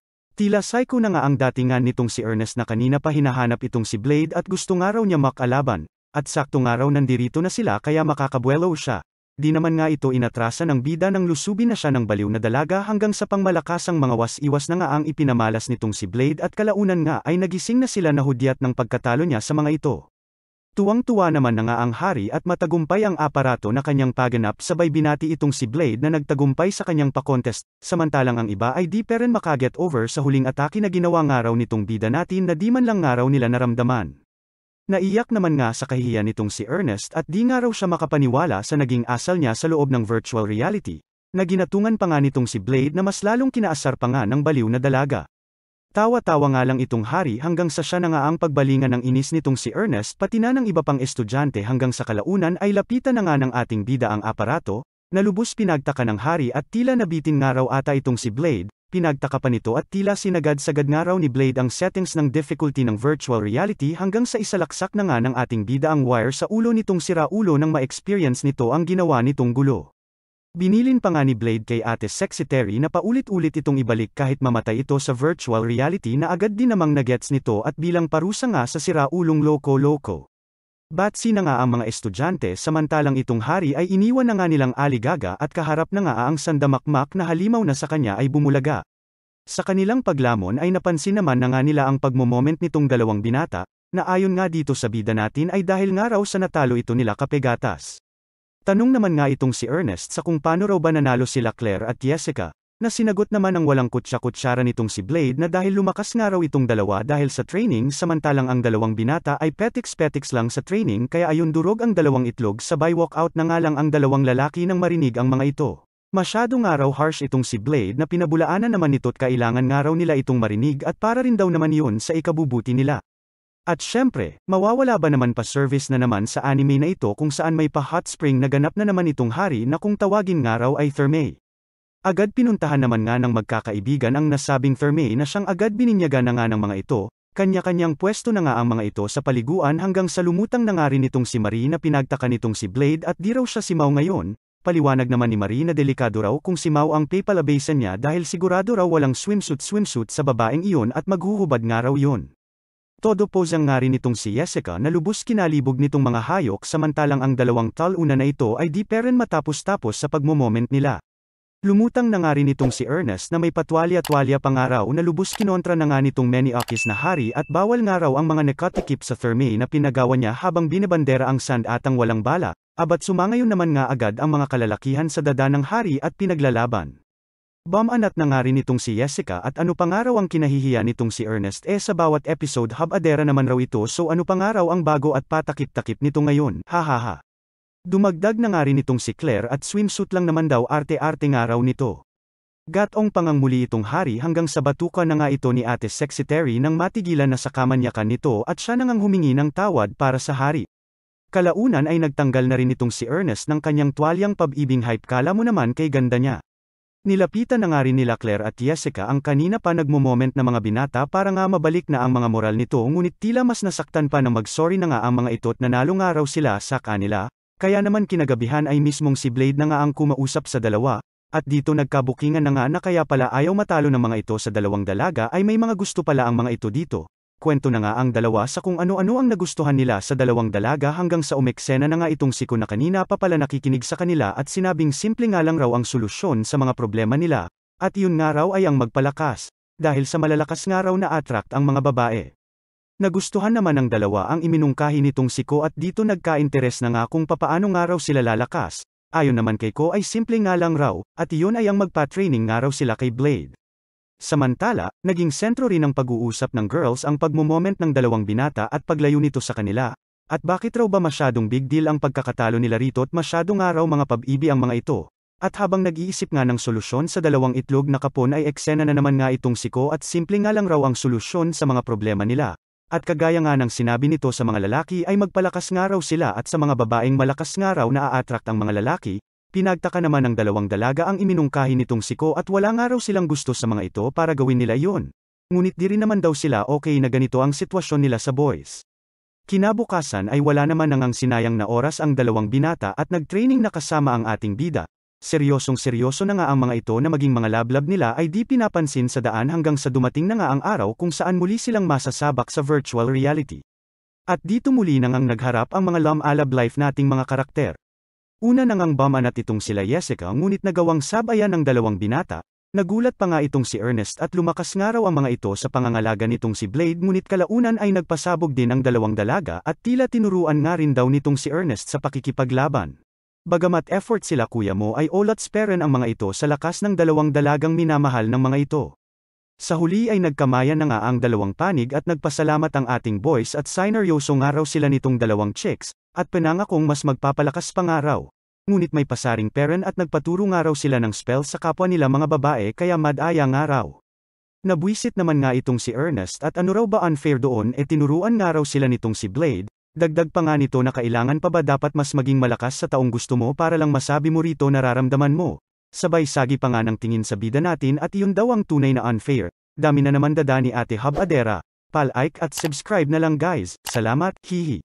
Isang araw, isang misteryosong robot na nga ang namataan nila sa kanilang eskwelahan ang lubos nilang kinawilihan.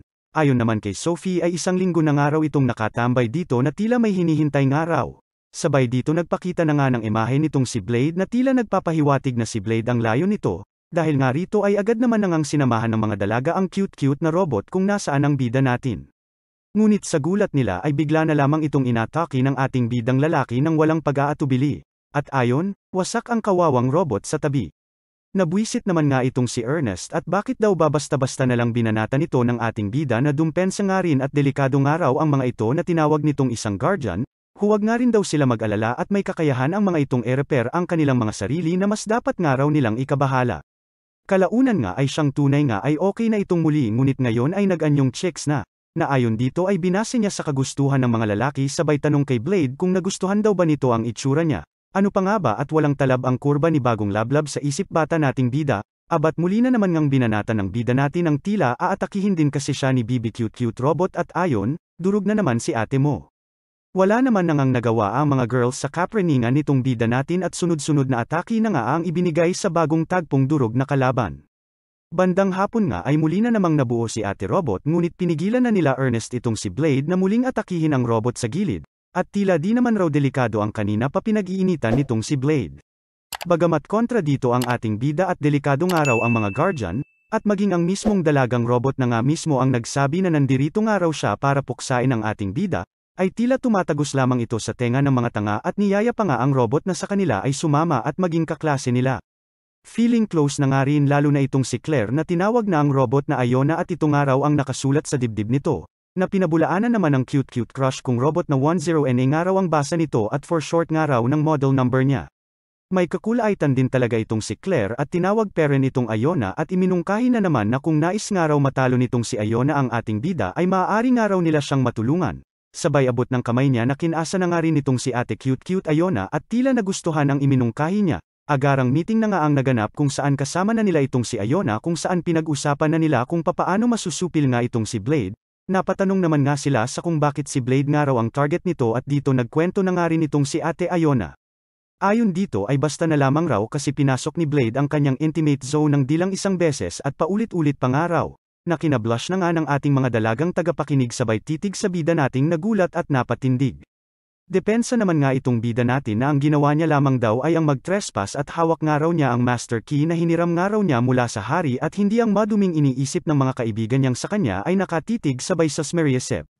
Dagdag pa nga nitong si Blade na nagtungo lamang nga raw siya doon dahil nais niya lamang mag-research tungkol sa espada nga nitong si Ernest na si Asmodeus na nagpablush na naman nga sa asyumerang dalaga.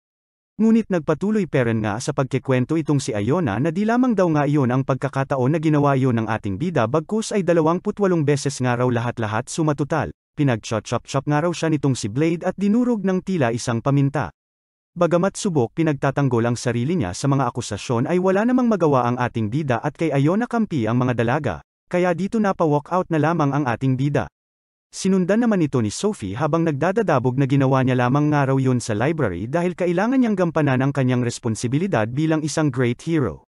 Tsaka di naman raw maano itong sila Iona dahil nakaseparate daw ang kaluluwa nito sa ibang lugar kaya para sa kanya ay okay lang daw kahit pagwawasakin niya mga robot nito. Ito na nga rin ang naging topic nila sa kanilang meeting-meetingan na kinablush na naman itong malandi at nagets na nga raw nila itong weird na si Blade. Mahihirapan nga raw silang talunin si Blade ika na nga nitong si Boy Labo kaya naman dito na ibinida ni Iona ang sexy yummy body niya, na ayon nga raw sa naging obserbasyon niya ay mas maganda nga raw ang treto nitong si Blade sa mga chicks. Bigla na namang singit nga itong si Boy Labo at may bagong planong iminungkahi sa kanila, na tinawag nitong stand-alone complex, kung saan direct ang ilagay na nga raw nila ang soul nitong si Iona sa katawang robot niya ngayon. Nagtaka naman sila Ernest at pinag-alala na ibig sabihin nga raw noon ay mawawala na ang pagiging indestructible niya. Yun nga mismo ang plano natin ika na nga ni Boy Labo at titignan nga raw nila kung titirahin pa rin siya nitong si Blade kahit alam na nito na maaari na iyong ikamete nitong si Iona, huwahahaha. Agad isinakatuparan na nga nila ang labanan nila Blade at Iona, kung saan sinabi na nga nitong si Iona na di na siya indestructible at nasa DDST na sa katawan na nga raw niya ang kanyang soul kaya kung sakaling mawasak nga raw siya nitong bida natin ay deads na talaga siya, na lubos kinagulat ng mulat nating bida. Wala naman nangang inaksayang oras itong si Iona at agad binanatan itong si Blade, sabay sunod-sunod na suntok na nagpatilapon na nga sa hapon, ngunit ng bandang riribat na sana ang ating bida ay nagdalawang isip ito dahil na rin sa sinabi ng kalabang dalaga, kaya naman naghami-hami wave na lamang ito. Sa kasamaang palad ay wala itong epek sa robot na walang mek-mek kaya sinamantala na ito ni ate mong wala stick kung pamitik sabay ayon, bagsak si kuya mong tanging nabanggit ay ek-ek. Masyado nga raw malalakas ang atake nitong si Blade na naging sanhi ng pagkatalo nito ngunit pinabulaanan ng bida natin at sadyang di nga lang raw siya binigyan moment nitong si Iona na makarebat man lang. Ngisi na nga lang si ate Iona at tinanong kung suko na nga raw ba itong si Blade, na agad din namang sumangayon ng walang tanong-tanong. Lubos na tuwa naman nga ang nadama nitong si Iona sa pangmalakasang cheer sa kanya ng mga tagapanood na sa laban nila ay nakapanood. Sa kabila ng pagkapanalo nito ay napansin nila na tila may kalungkutan at namumroblema ito, hanggang sa magkwento na nga itong si Iona na sa mga panahon raw na ganito ay humihingi siya ng gabay sa tinawag nitong mother, na ayon nga dito kay Boy Labo ay maaaring ang tinutukoy nito ay ang mother computer nila.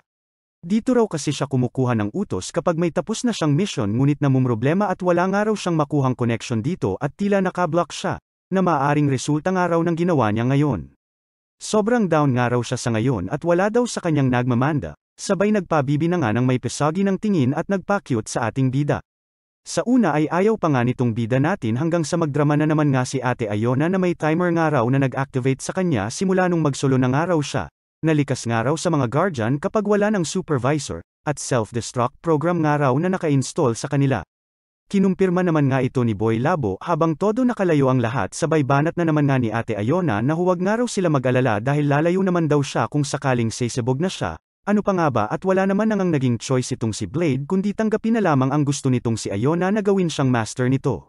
Abat mapapasana all ka na naman may pa-maid outfit na nga itong si Iona na sinimulan na ngang pagsilbihan itong si Blade. Walang ano-ano'y bigla na nga lang lumutang itong si Sophie na tila nagseselos na nga at inagawan na nga raw siya ng papel nitong si Iona, pati raw ang pagsunod niya sa mga utos nitong si Blade ay inapalan na nitong si Iona na may pang-usong-uso na nga sa gilid at nagseselos-selos din aces ewan ko na lang Blade. Nabwisit na nga itong si Sophie at pati raw mga ekspresyon niya ay inaagaw nito at dito na nga nagkainitan ang dalawa. Naipit na nga ang bida natin sa dalawang dalagang hayek sa utos ng ating bida na nagbabanata na nga kung sino raw mas deserving sa master nila na si Blade. Blade itabi mo, ako na, haha. Mula sa damit, hanggang sa labanan ay todo naglabanan na nga ang dalawang dalagang nag-aagawan sa iisang lalaking mukhang ewan, hanggang sa makatikim na nga ang mga ito ng batok mula sa bida natin na nabwisit na sa dalawa. Aces ba sana all pati ba naman sa pagligo ay nakabuntot sa kanya ang dalawang ito na sa kanya ay nag-aasikaso. Maging sa pagtulog nga ay ayaw paawat ng dalawa na nagbabantay na nga sa kanya, wala naman nangang nagawa ang bida natin kundi pinabayaan na lamang ang dalawang dalagang sa utos ay bitin. Kalaunan ay nagkaroon naman na nga ng heart-to-heart talk ang dalawa tungkol sa pagiging mag-isa nila sa buong pagkakataon na ito hanggang sa dumating nga raw sa eksena itong si Blade na naging rason para magkaroon sila ng panibagong perspektibo sa kanilang mga buhay-buhay. Tila parehas nga lang ang kanilang naging nakaraan na nagbigay daan nga para magkasundo na ang dalawa. Samantalang ngiti naman nga ang hatid nito sa bida natin na gising pa pala at nakikinig sa dalawa. Friends na nga ang dalawa ngunit kinalungkot nila nang makita na di parentum itigil ang timer nito na nangangahulugang magse-self-destruct parent nito. Iminungkahi naman nga nitong si Iona na kung sakali ay nais niya na lamang makasama ang kanyang mga bagong tagpong mga kaibigan hanggang sa huli bago man lang siya mawala na lubos kinabahala na nga lalo na ng ating bida. Agad nagsagawa na nga sila ng pedespedida dito sa ating cute-cute na robot na nag-aalala na nga at kung okay lang ba daw na nandoroon siya sa kabila ng panganib na maaari niyang maidulot sa kanila na pinabulaanan naman nga nitong si Sophie na e-enjoy nga lang raw ni Iona at huwag na masyadong mag-alala. Party-party na nga sila na lubos nagbigay ng ngiti dito kay Iona samantalang itong si Ernest ay nagtataka dahil wala nga raw ang ating bida. Sa mga natitirang oras nga nitong si Iona ay humiwalay na ito sa kanila at dito ibinahagi ang tuwa at pagpapasalamat niya sa mga bagong tagpong kaibigan lalo na dito kay Sophie na naging bestie na nito. Ipinabatid din nito ang takot niya na mawala sa mga huling segundo nito hanggang sa natapos na nga ang timer. Ngunit sa gulat nila ay walang pagsabog na naganap, sabay habadera na naman ay gumanap ng lumutang na nga itong si Blade mula sa baba. Nabwisit na naman nga itong si Ernest habang itong si Blade naman ay nagpaliwanag na nanggaling nga raw siya sa mother na tinukoy nitong si Iona at doon nakiusap, at siyang tunay nga ay kinumpirma nitong si Iona na may connection na silang muli ng kanyang mother na lubos na nga nilang kinatuwa dahil wala ng self-destruct na magaganap. Iyak na nga itong si Iona sabay dinambahan si Blade sa tuwa at pagpapasalamat. Advance pasasalamat na rin po sa like at subscribe lods, salamat. So ayun na nga, balik normal days na naman ang mga ito kung saan dumagdag na nga itong si Iona sa mga estudyanteng di manalo-nalo dito sa OP nating bida sa kanilang training, lubos pinagtaka na nga nila na natira pa itong si Leonard na nakatanggap na nga ng samet-saring pasaring mula sa mga kasamahan nito na kesyo buhay pa pala ito. Banat pa nga nila na hinuhuli raw kasi ni Blade ang mga walang kwenta sa huli. Na lubos dumurog na nga sa pagkatao nitong si Leonard hindi pa man nga nagsisimula laban nila ni Blade. At siyang tunay nga ay walk out na lang sila ng mad-apa lang ito sa ginawa nitong atake sa ating bida-bida. Niyaya na nga lamang ito ni Blade na kumain habang itong si Maria ay nakatingin sa malayo at tila naaawa dito kay Lampang Leonard, May pa-shower scene pa nga ito at tila may minumuni-muni habang itong si Leonard ay nagmumuni-muni rin sa kanyang kwarto at iniisip na sadyang wala talaga siyang pan-apat sa lakas ng ating bida. Ngunit kung sakaling nga raw na matalo niya ito ay siguradong papansinin na nga raw siya ng lablab niyang si Ernest.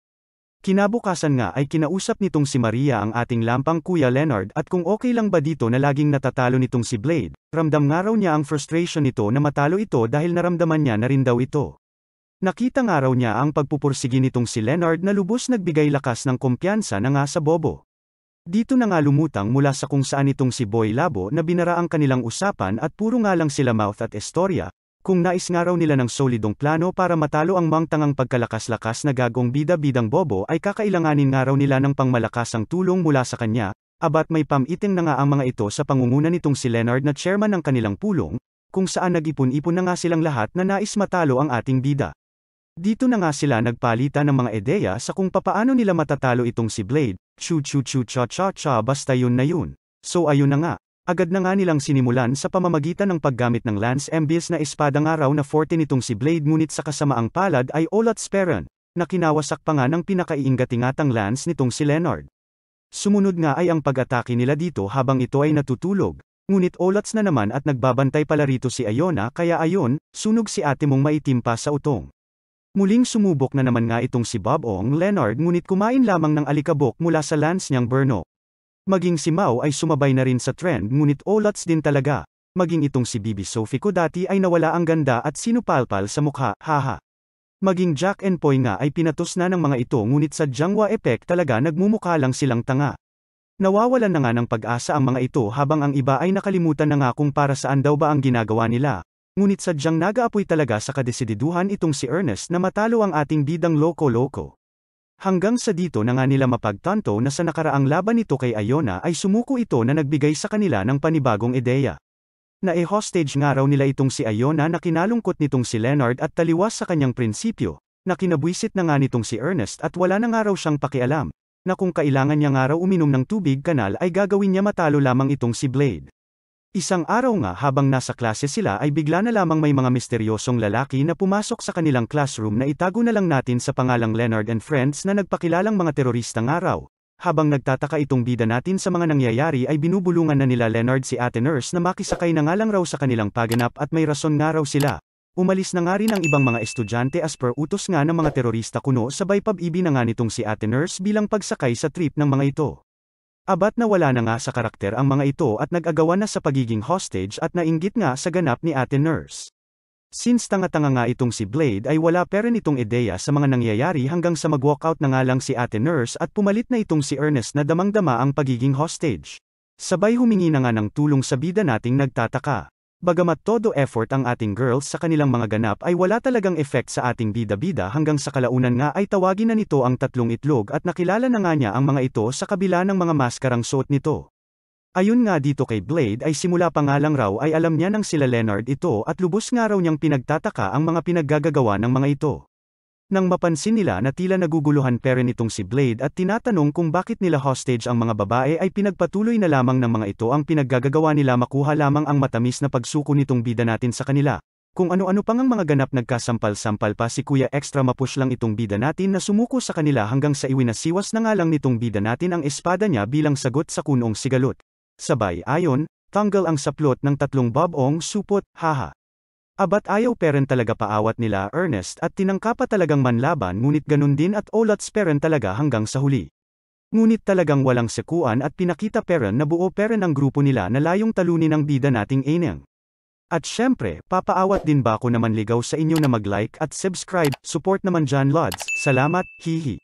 Matapos hamupa ang gigil ng mga ito sa bida natin ay napansin naman na nga nitong si Ernest na tila di pamilyar si Blade sa pag-celebrate at kung ano raw ba ang birthday. Kaya naman kinausap nito ang ibang tropa nila ukol dito, at ayon nga dito kay Ate Kabayo ay maging sila ay di alam ang eksaktong edad at kaarawan ng ating bida, ibinahagi rin nito na natagpuan nga raw nila dati itong si Blade na medyo malaki na at may hawak na espada kaya Blade nga raw ang pangalan nito.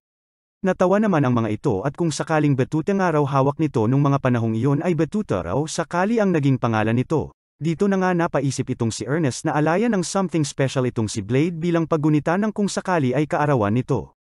Hanggang sa dito lumutang na nga lang sa likod niya itong hari na patawa-tawa na naman at nakisawsaw sa kanilang usapan, at narinig nga ang tungkol sa tonkatsu curry na nais nilang ibigay sa bida natin, at dito iminungkahi na pwede pa nilang mas i-level up ang tonkatsu curry na ibibigay nila dito.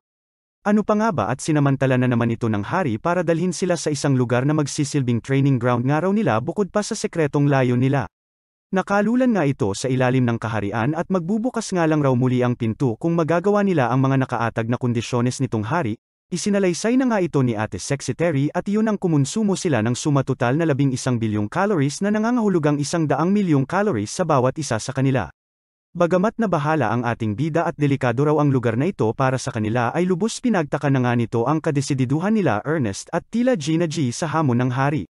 Agad na nga silang nag-set up ng camp sa naturang lugar with matching costumes pamala Tarzan X at sinimulan na ring manghunting ng mga hayop. Kalaunan nga ay nakahuli na sila ng isang dambuhalang animal na agad na nga nilang dinala sa kampo nila rekta luto a la fiesta. Kanya-kanya nga rin sila ng toka maging itong si Iona ay naghahasa ng itak. At talagang pinanindigan na ang pagstay nila sa lugar na yon at tila isang nayo na talaga sila. Syempre mawawala ba naman pa service ng anime na ito kung saan sinundan na nga nitong si Ernest sa paliligo itong si Blade, sabay nag-topless sa tabi nito't sana all, huwag nga raw tumingin nitong si Blade Eddie sana di ka nagtanggal ng pantaas mo plus sana di ka kasi dyan naliligo landi mong hype ka. Dito na nga rin napansin nito ang peklat ng ating bida sabay tinanong na nga ito kung kumusta ang naging kabataan nito. Kwento naman nga nitong si Blade ay nabuhay nga raw siya na laging nakikipaglaban araw-araw at iyon na nga raw ang naging sistema niya simula pa noon nang makasurvive sa buhay niya. Habang nagkikwento nga ito ay kung saan-saan na napupunta kamay nitong si Ernest at nang bandang dumadamoves na nga ito ay siya nang bigla na lang paglutang nitong si Claire at dinambahan ang dalagang di na nahiya at may kamanyakan sabay blush-blush na naman kuno at nahihiya. Nawili na nga ang mga estudyante at nasanay na sa pagtira sa ginawa nilang nayon sa layon nga nila na pag-abot ng target calorie consumption na iniatas ng hari. May pa-update na nga itong si Iona na umabot na nga raw sila sa 47% ng kanilang target at aabot nga raw sila sa schedule na target nila. Dito na nga muling nagpakita ang hari na tuwang-tuwa sa naging resulta ng mga paganap niya at tila okay raw ang nagiging takbo ng training ng bawat estudyante. Dahil nga dito ay muli itong nagbigay ng special challenge sa kanila sabay nagsaboy ng mga papel na naglalaman ng ingredients na kailangan nga raw nilang hanapin, at nang makita na nga ito ng mga estudyante ay tila nag-iba ang aura ng mga ito at naging mga seryoso, na nag-iwan na nga kay Blade na nagtataka. Una na nga nilang nahanap ang may kabastusang animal na repolyong ito. Riribat na sana itong si Ernest at inatake nga sila ng galit na repolyo hanggang sa pinaalalahanan na nga ito ni Sophie na kailangan raw nila ang repolyo ng hilaw at di pwedeng sunog. Nagtaka na naman nga itong si Blade at bakit daw ba kailangan nila ito ng hilaw na nagkatulak-tulak na nga't paarang-harang sa daan.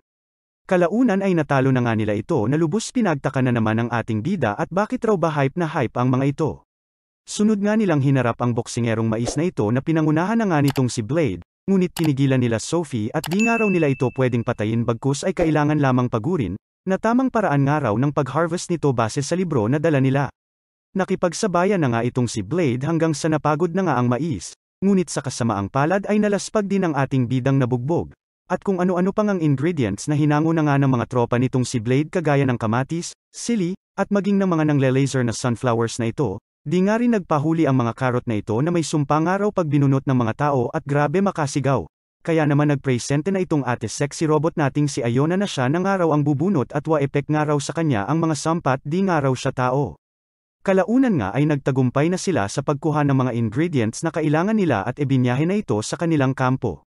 Happy-happy na naman nga itong hari at naging matagumpay nga raw ang mga ito sa binigay niyang hamon sa kanila, at lubhang natuwa sa progress nga raw ng training ng mga ito at nagpasalamat na rin at sa wakas nga raw okay na ang populasyon ng mga halimaw na tanim sa lugar na ito.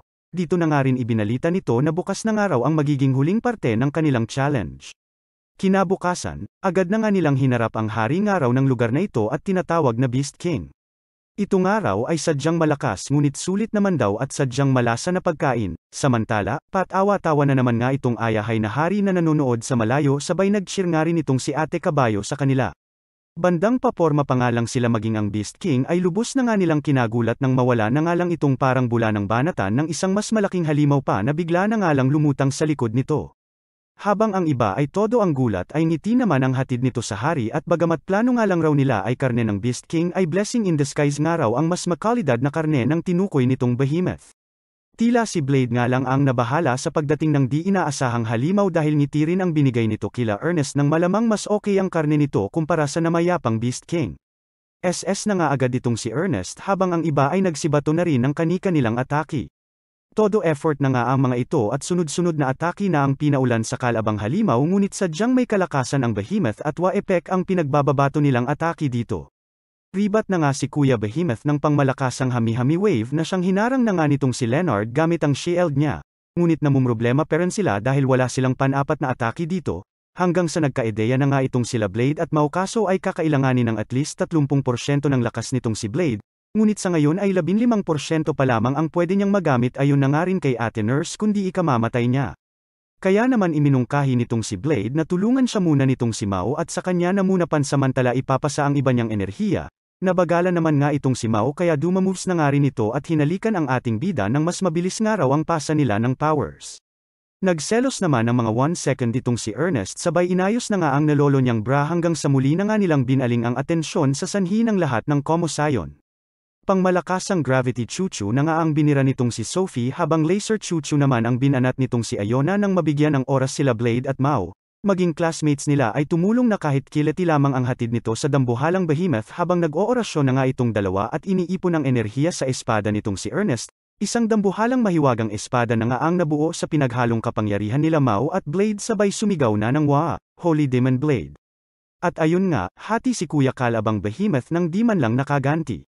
Dahil nga sa mga kaganapan ay lubos na pagod na itong bida natin na nahiga na nga sa legs nitong si Mao. Sobrang gutom na nga raw siya hanggang sa nakatulog na nga ito nang di niya namamalayan. Nang magising nga itong si Blade ay good news naman ang naging balita ni Ate Nurse at nadagdagan na nga raw ng 3% ang limit niya kaya 18% na ang lakas niya ngayon, na pinagtaka naman ang ating bida at bakit daw di bumaba. Maaaring dahil nga raw iyon sa mga training nila sagot naman ni Ate Nurse. Kumain na raw ba ito ika na nga nito kay Blade na siyang agarang nagpatakbo na nga sa bida natin at di pa nga raw siya kumakain. At nang makarating na nga siya sa kantin ay lubos kinagulat nito nang bumungad sa kanya ang mga confetti. Sabay binati na nga siya ng mga ito ng happy birthday. Pinaliwanag naman nga ng mga ito ang naging pagpaplano nila sa kung ano ang ibibigay sa kanya sa birthday niya, at ito na nga raw ang napagdesisyonan nila na mula sa ideya nga raw nitong si Ernest. Binuksan na nga nila ang kanilang surpresa at dito na nga bumungad kay Blade ang espesyal na tonkatsu curry. One of a kind curry nga raw ito dahil nagmula pa ang mga ingredients sa nakaraang adventure nila na sadyang matataas na kalidad na sangkap lamang ang ginamit na lubos kinamangha na nga nitong si Blade, maging ang hari nga raw ay tumulong sabay entrada na nga sa eksena nitong hari, nang tikman na nga ito ni Blade ay pilit pagpigil ito sa damdamin niya at luha na nangangatog na sa kanyang muka. Ayaw niya nga raw umiyak dahil may nakapagsabi sa kanya dati na hindi raw dapat umiiyak ang lalaki. Na pinabulaanan na nga nitong hari at wala nga raw masama umiyak lalo na sa okasyon na tulad nito at ipabatid ang damdamin. Sa ngalan nga raw niya, ang hari, Gilgamesh Soulmaker, ay binabawi na nga raw niya ang anumang nakaraang sinabi niya na di dapat umiiyak ang lalaki, hanggang sa dito na nga bumulwak ang iyak nitong si Blade na lubos nagpapasalamat sa lahat, at sa loob-loob niya ay lubos ang tuwa dahil sa unang pagkakataon nga raw ay naramdaman niyang pinanganak at buhay siya sa mundo.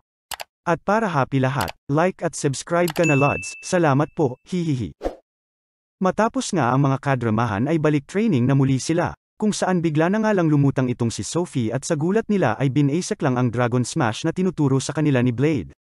Nabilib naman nga ang dalawang balot na hubad at ilang araw na nga raw nila yung pinag-aaralan hanggang sa kung saan ay isang Sophie na naman nga ang nagpakita at sinabihan silang lumayo sa kausap nilang Sophie.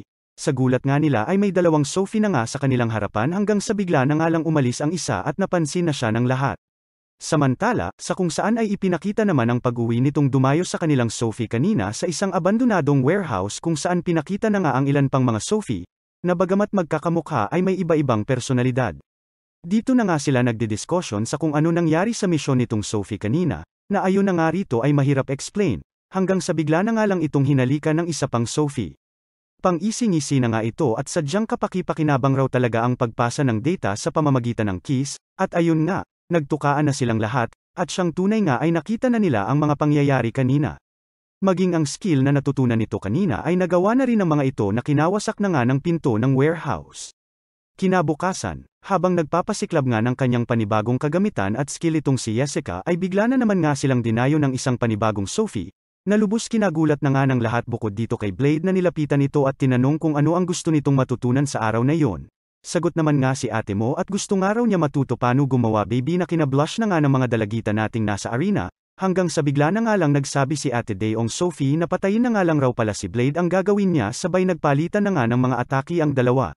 Nainis naman si ate Assassin at bakit raw di niya matalo itong bida natin, sabay lumapit na nga kay Blade ang Psycho at pinahimas ang melon nito sa swerteng gago. Abat sa kung saan nga ay bigla na lang dumating nga itong original na Sophie na galit gustong manakit at Daeong Sophie nga ay bida niti inaakit. Dito nagtaka na nga sila kung ilan ba itong mga clone ni Sophie, na binilang na nga nitong si Ernest, unang araw ay yung may espada, pangalawa ay yung may batuta, meron pang araw yung may sibat, at ito na nga raw yung pang-apat na may dalang karit, habang itong si Sophie naman ay tahimik lang sa tabi at tila may iniisip. Naging sentro na nga rin ito ng usapan nila sa kantin habang sila ay kumakain, at kung sino raw ba talaga ang mga ito. Sadya raw kasing makukulit ngunit magagaling at madadaling matuto ika naman ni Blade. Baka nga raw mga kapatid ito ni Sophie ika na nga ni Ernest at bakit di na nga lang raw mag-enroll ang mga ito nang wala ng problema dagdag pa nga nito. Banat naman nga sila Jessica and friends na nahahawa na nga raw itong si Ernest sa katangahan nitong si Blade at di man lang raw ba ito nawiwirduhan sa mga ito. Kalaunan ay bigla na nga lang nagseryoso si Ernest at bida-bida na naman kung ano raw ba say nila sa mga kaganapan, taas naman na nga ng kamay si Ate Extra at sinabing halata nga raw na nais ng mga Daeong dalaga na patayin itong si Blade, ngunit imbes na sang-ayunan ay binara naman nga ito ng mga gago at lahat naman raw sila yun ang goal pagkalaban si Blade, ngunit iginiit pera ni ating ngayon ko lang nakita sa series na ito na ang nais talaga ng mga katukayo nitong si Sophie ay ang patayin itong si Blade, as in patayin, deadgook, with kabaong level na patay gun-earn.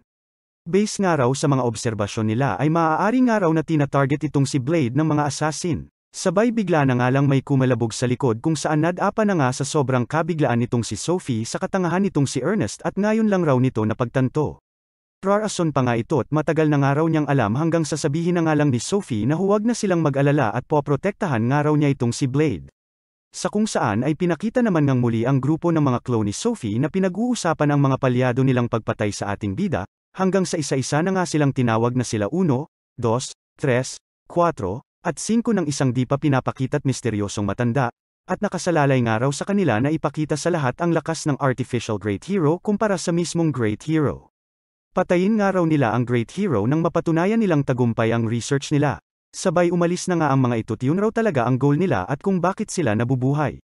Mabalik naman sa bida natin ay pinuntahan na nga ito ni Sophie habang natutulog at tila nag-aalala dito. Bumungad na nga sa kanya itong si Iona na nagbabantay nga lagi sa tabi nito at sinigurado sa kanya na walang mangyayaring masama sa master nila at lagi raw siyang nakabantay dito, hanggang sa umalis na nga itong si Sophie at poprotektahan nga raw niya si Blade kahit kapalit pa ng buhay niya sa sana all na naman di tulad ng iba grabe na attitude tas sila pa galit at magmo-moment. Abat may pinagdadaanan si ate, hahaha. Sa labas nga ay nag-aabang na ang isa na namang Sophie kung saan nagkaroon na nga ng ribetan ang dalawa ukol sa pagpatay nga dito kay Blade. Matagal na nga raw tapos ang Artificial Great Hero Project at si Sophie nga raw ang huling project nito. Bukod sa kanya ay maiikli nga lang raw ang lifespan ng mga nauna sa kanya di tulad sa kanya na fully optimized na nga raw. Kaya naman iminungkahi sa mga ito na gamitin na lamang sa pamumuhay ng payapa ang kanilang lifespan kaysa sa walang katuturang pagpatay. Ribat naman nga si Ate Assassin ay yun nga lang raw ang rason nila kaya nabubuhay at absolute nga raw ang utos sa kanila sabay umatake na nga sa Sophie natin. Kalaunan ay napatumba na nga ito ni Sophie ngunit tumigil ng bandang sesepakan na niya ito, hanggang sa umalis na nga lang ang assassin at nag-iwan ng mensaheng hihintayin nga raw nila itong si Sophie. Kinabukasan, pinagtaka na nga nila at may isang bansot na Sophie ang lumutang sa kanilang training sa loob ng virtual reality, kung saan nagpakilala na nga itong si Cinco, ayon naman nga kay Boy Labo ay makalumang salita nga raw ito na nangangahulugang 5, kaya naman tinanong nila ito kung 5 nga lang raw ba sila. Oo naman nga si Ate Sophie na bansot na nataranta na nga at nadulas nga ito't nasabi ang impormasyong iyon. Kalaunan nga ay rekta umatake na ito sa kanila na layon nga nito kaya naroroon. Kanya-kanyang takbuhan na nga sila hanggang sa naabutan na nga nito ang bida natin at pinagbubugbog ng bansot na si Cinco, na lubos pinagtaka na nga nila at maging si Blade nga raw ay walang binatbat dito. Nagising na nga lang itong bida natin na nangangahulugang namatay na nga ito sa virtual reality na agad nang hinanap si Cincong bansot. Na ayon nga rito kila Ernest ay nakaalis na nga raw kanina pa na todo nga raw ang kasiyahan, at inakala nga nito na napatay niya na nga itong bida natin ang di nababatid na virtual reality lamang yun ika na nga ni Boy Labo, na all this time ay plano pala talaga nila nang akalain na ng mga ito napatay na siya. Ngunit di nagtagal ay muli na nga itong bumalik sa kanila at gigil na gigil dahil niloko nga raw siya. Sabay nagwawawala na nga sa kanilang eskwelahan habang hinahabol itong si Blade. Nagbaon pa nga ito ng resback kaya naman tumulong na itong si Iona, na pinag-aasar na nga ang mga ito na mas lalong nagpagalit sa mga ito. But sakin parang iba epekto nung pang-aasar, hahaha. Anyway nag-aabang na nga sila Ernest somewhere at nang makarating na nga ang mga kalaban ay siya na nga nilang enambush. Sa kabila nito ay nagawa pa rin makatayo ng mga ito na join forces nang ang gumawa ng isang black hole na lubos kinabahala na nga nila Iona at delikadong araw. Dito na nga nagpakita si Sophie na unti-unting sinipsip ang black hole gamit ang kanyang powers, na siya nang ang kinahimatay nito. Agad sinalo naman ito ni Blade habang ang mga kalaban naman ay nagsidatingan na rin, ngunit di naman na lumaban bagkus ay kinuha lamang ang kanilang mga katukayo. Nagising na nga lang itong si Sophie sa nurse office na inabutan na nga itong si Blade na nagbabantay sa kanya, na may pa-apple na ngang nakabalat na ibinigay na nga nito sa nanghihinang dalaga. Dito na nga nagkwento si Blade na wala naman raw nasaktan kaya wala na raw dapat pang ikabahala itong si Sophie na lubos pinangangamba nga ang mga pangyayari sabay nagsorry na nga rin sa mga kaganapan, wag na nga raw masyado isipin itong si Sophie ika na nga ni Blade ngunit napatanong na rin kung ano raw ba kwento ng mga ito. Dito nagkwento na nga si Ate Sophie at sinabing siya nga rin daw ang mga babaeng iyon, na mga produkto at likha mula sa cloning technology ng Artificial Great Hero Project, di nga raw tulad niya na na-rescue ng hari sa nasabing project ay wala nga raw tumulong sa mga ito, at di tulad sa kanya na may mga naging kaibigan na nga raw at isang Blade na sa kanya ay Sam Alba. Kung siya nga lang raw ang tatanungin ay nais niya rin nga raw maging kaibigan ang mga clone nitong si Sophie at gaya nga raw ng suggestion ni Ernest ay mag-enroll ang mga ito sa eskwelahan nila.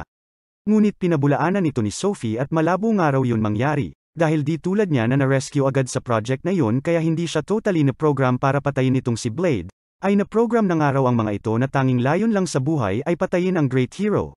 Naiyak na nga itong si Sophie dahil wala nga raw choice ang mga ito. Niyakap na nga lang ni Blade ang malungkot na dalaga sabay rumbat na nga rin ng yakap ang palabang dalaga. Pay-akap na rin po ng like at subscribe natin dyan Lods, hahaha, salamat. Matapos nga ng gabing yun ay bigla na lamang umalis itong si Sophie na ibinalita na nga sa kanila nitong hari at nag-drop out na nga raw, na kinainis na nga nila Ernest at bakit daw ba di man lang pinigilan nitong hari. Paliwanag naman nga nito na karapatan nga raw ng bawat estudyante ang umalis kung kailan nila nais, at nasa kanila nga raw ang desisyon kung ayaw na nilang maging hero at kung wala na silang ambisyon na ipagpatuloy iyon. Nakipagdiskusyon pa nga itong si Ernest at bakit raw ba napakawalang puso nitong hari, na muling nagpaliwanag na nga lang at sinabing parang ibon nga lang raw yan na pagkalaunan kailangan talagang umalis ng pugad, at siya nga raw bilang nagsilbing pangalawang magulang nila ay kailangan suportahan na lamang ang desisyon ng mga ito, hanggang sa matigilan na nga sila nang makita na sa loob-loob ay nasaktan rin itong hari sa pag-alis ng kanilang kaibigan. Dahil nga rito ay itinuon na lamang nila ang kanilang pag-uusap sa kung nasaan nga raw ba nagpunta itong si Sophie, na wala nga raw silang ibang maisip pa kundi sa 5 sisterette lang naman ito na kanyang lubos pinro problema. Agad bumida na nga itong si Jessica at meron nga raw siyang nahagilap na impormasyon sa mga maaring base ng mga ito, na agad na ngang nagbigay pag-asa sa kanila. Dito na nga muling sumingit itong hari at pag-isipan nga raw muna nila, dahil sa nakikita niya raw ay umalis itong si Sophie dahil ayaw na nga raw nitong madamay pa ang mga napamahal na sa kanyang mga kaibigan, dahil di nga raw titigil ang mga assassin hanggat di nakakamit ang misyon ng mga ito, kaya naman ang tanging paraan lamang para mapigilan ang mga ito ay ang patayin ang mga ito, na siya nang ang dahilan ng pag-alis ni Sophie at haharap sa mga ito. Kaya naman bago pa man nga sumilip si Haring Araw ay napagdesisyonan na nitong si Blade na umalis at hahanapin nga si Sophie, ngunit nagulat nang bigla na nga lang lumutang sila Iona at Ko na sa kanyang araw ay sasama rin, maging si Mau ay sumunod na nga rin at sasama rin daw sila ni Maria.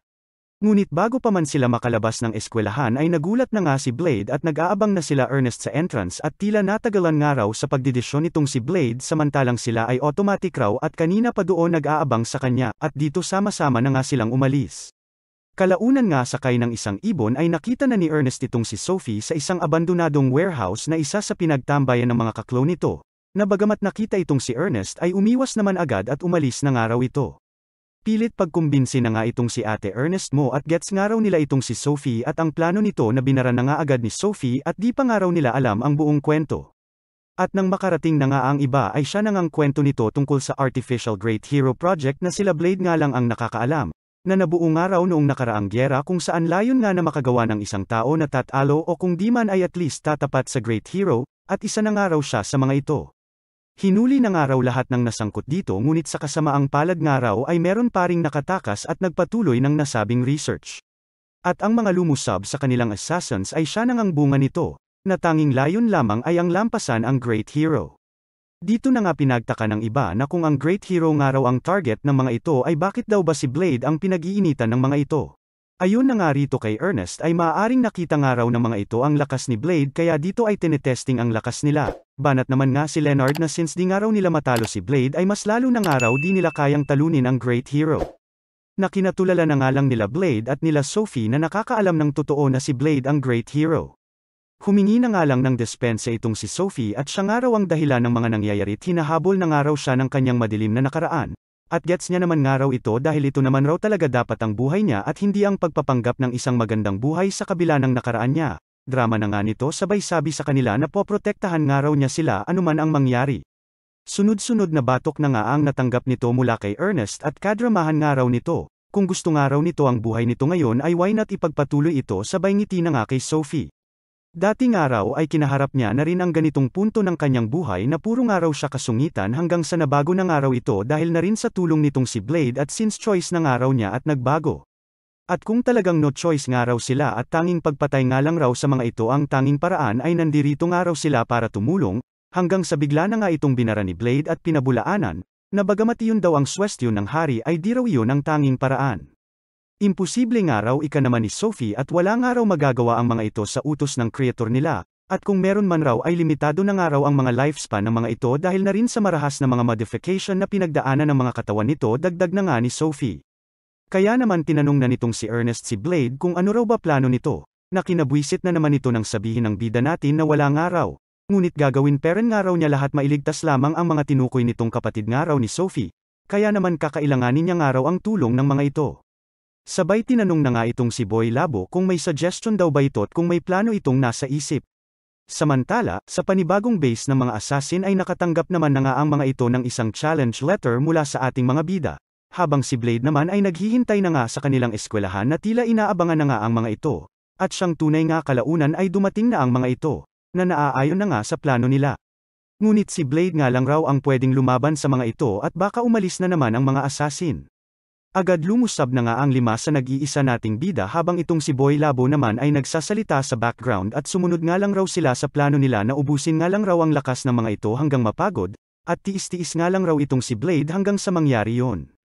Pinakita naman sila Boy Labo na nasa ibang lugar kung saan layo nilang matrak ang kinaroroonan ng mastermind ng mga ito. Bagamat nasa sabayan ito ni Blade ay sadyang lugi siya sa dami ng mga ito na maging itong si Ernest ay susugod na naman sana at tutulungan ito, na pinigilan nga lang ni Sophie at bida-bida na naman nga raw ito. Magtiwala nga lang raw ito kay Blade ika na nga rin ng iba sabay bunot ng isang kakaibang gadget at may ibang paraan naman raw para sila ay makatulong dito, kung saan itinapon na nga nila sa bida natin na isinalansang na nga nito sa espada nito na tila isang baterya at siyang tunay nga ay nagbigay dito ng ekstra lakas. Isa-isa na nga silang nagbato habang si Blade naman ay isa-isa na ring pinababagsak ang mga kaharap na kalaban nito. Maging si Sophie ay tumulong na rin sa ating bida nang di mas alo ang bateryang itinapon ng tanga-tanga sabay bigay ng isa pang baterya at may isa pang ang natira na kalaban, nagbirahan na nga ng isang pangmalakasang hami-hami wave ang dalawa na siya nang ang kinawasak ng arena. Inabot na nga sila ng hapon na pinagtaka na nga ng bida natin at ba't raw ba di na umaatake si ate, hanggang sa malaglag na nga ang isang braso nito na kinagulat na nga ng bida natin. Agad nilapitan na nga ito ni Blade na nagdadrama na nga at times up na nga raw sila. 14 na araw nga lang raw kasi ang lifespan nila ika na nga nito. Sinubukan na nga rin nila itong e-heal ngunit di tumetalab sa mga ito, na kinataranta na nga ng bida natin at kung wala na raw ba silang iba pang maaaring magawa. Dito na nga sumagi sa isip ni Blade na tanungin nga raw nila ang creator ng mga ito ngunit sa kasamaang palad ay naabutan nga nila Boy Labo na patay na nga raw ito. Natuklasan din nila na matagal na nga raw itong patay at all this time wala naman raw nagko-command sa mga ito. Wala na nga raw nakikitang solusyon si Boy Labo na kinabwisit na nga nito dahil maging siya at ang genius mind nga raw niya ay walang magagawa. Iminungkahi na nga lang ni Sophie na ay lapit nga raw nila sa kanya ang kanyang mga kapatid. Dito na nga niya kinausap ang mga ito na bagamat mamamatay nga raw sila ay may paraan pa nga raw para sila ay patuloy na mamuhay. Ribat naman nga ito at ano pa nga raw ang saysay ng buhay nila kung di naman raw nila na isakatuparan ang purpose nila. Dumagdag pa nga itong si Blade at magpatuloy nga raw silang mabuhay ng malampasan siya, na nagbigay naman nga ng pag-asa sa iba. Dito na nga nagpatulong si Sophie na kontrolin ang mga kapangyarihan nito nang maayos na pumasok sa kanya ang mga kaluluwa at isipan ng mga ito, and boom, they became Coco Crunch basta yun, may sumabog na parang fireworks. Nagising na nga ang bida natin sa infirmary na binati na nga ni Uno na nasa katawan na ni Sophie, at nang masabi na nga nito ang nais nito kay Blade ay muli na ngang lumabas si Sophie, at sinabing tila may 6 nga raw siyang anak, na pinagtaka na nga ng bida natin at bakit tila sobra raw ng isa. May pa-bonus scenes pa nga kung saan ipinakita na may kalaban silang isang dambuhalang halimaw, na ayon na nga rito kila Ate Sexy Terry ay namali raw yung naipadalang halimaw na request na naman nga raw nitong patawa-tawa na namang pasaway na hari sa kanila, kaya naman hirap na hirap ang mga estudyanteng matalo ito. Tulong-tulong na nga sila maging itong si Sophie kasama ang 5 niyang kapatid sa loob-loob niya, pati sila Mau at Ayona nga ay bomb iron na rin ng mga atake ngunit sadyang makunat ang kalabang halimaw na kanilang kaharap. Ano pa nga ba't nagpakita na ang bida natin na binasek lang ang nasabing halimaw sabay lingon sa kanila at ano raw ba ang problema, na kinabwisit na naman nga nila Ernest at ngayon lang dumating kung kailang paubos na damit nila. Abat syempre lads baka naman mag-like at subscribe ka na bago pa sila mahubaran, hahaha, salamat.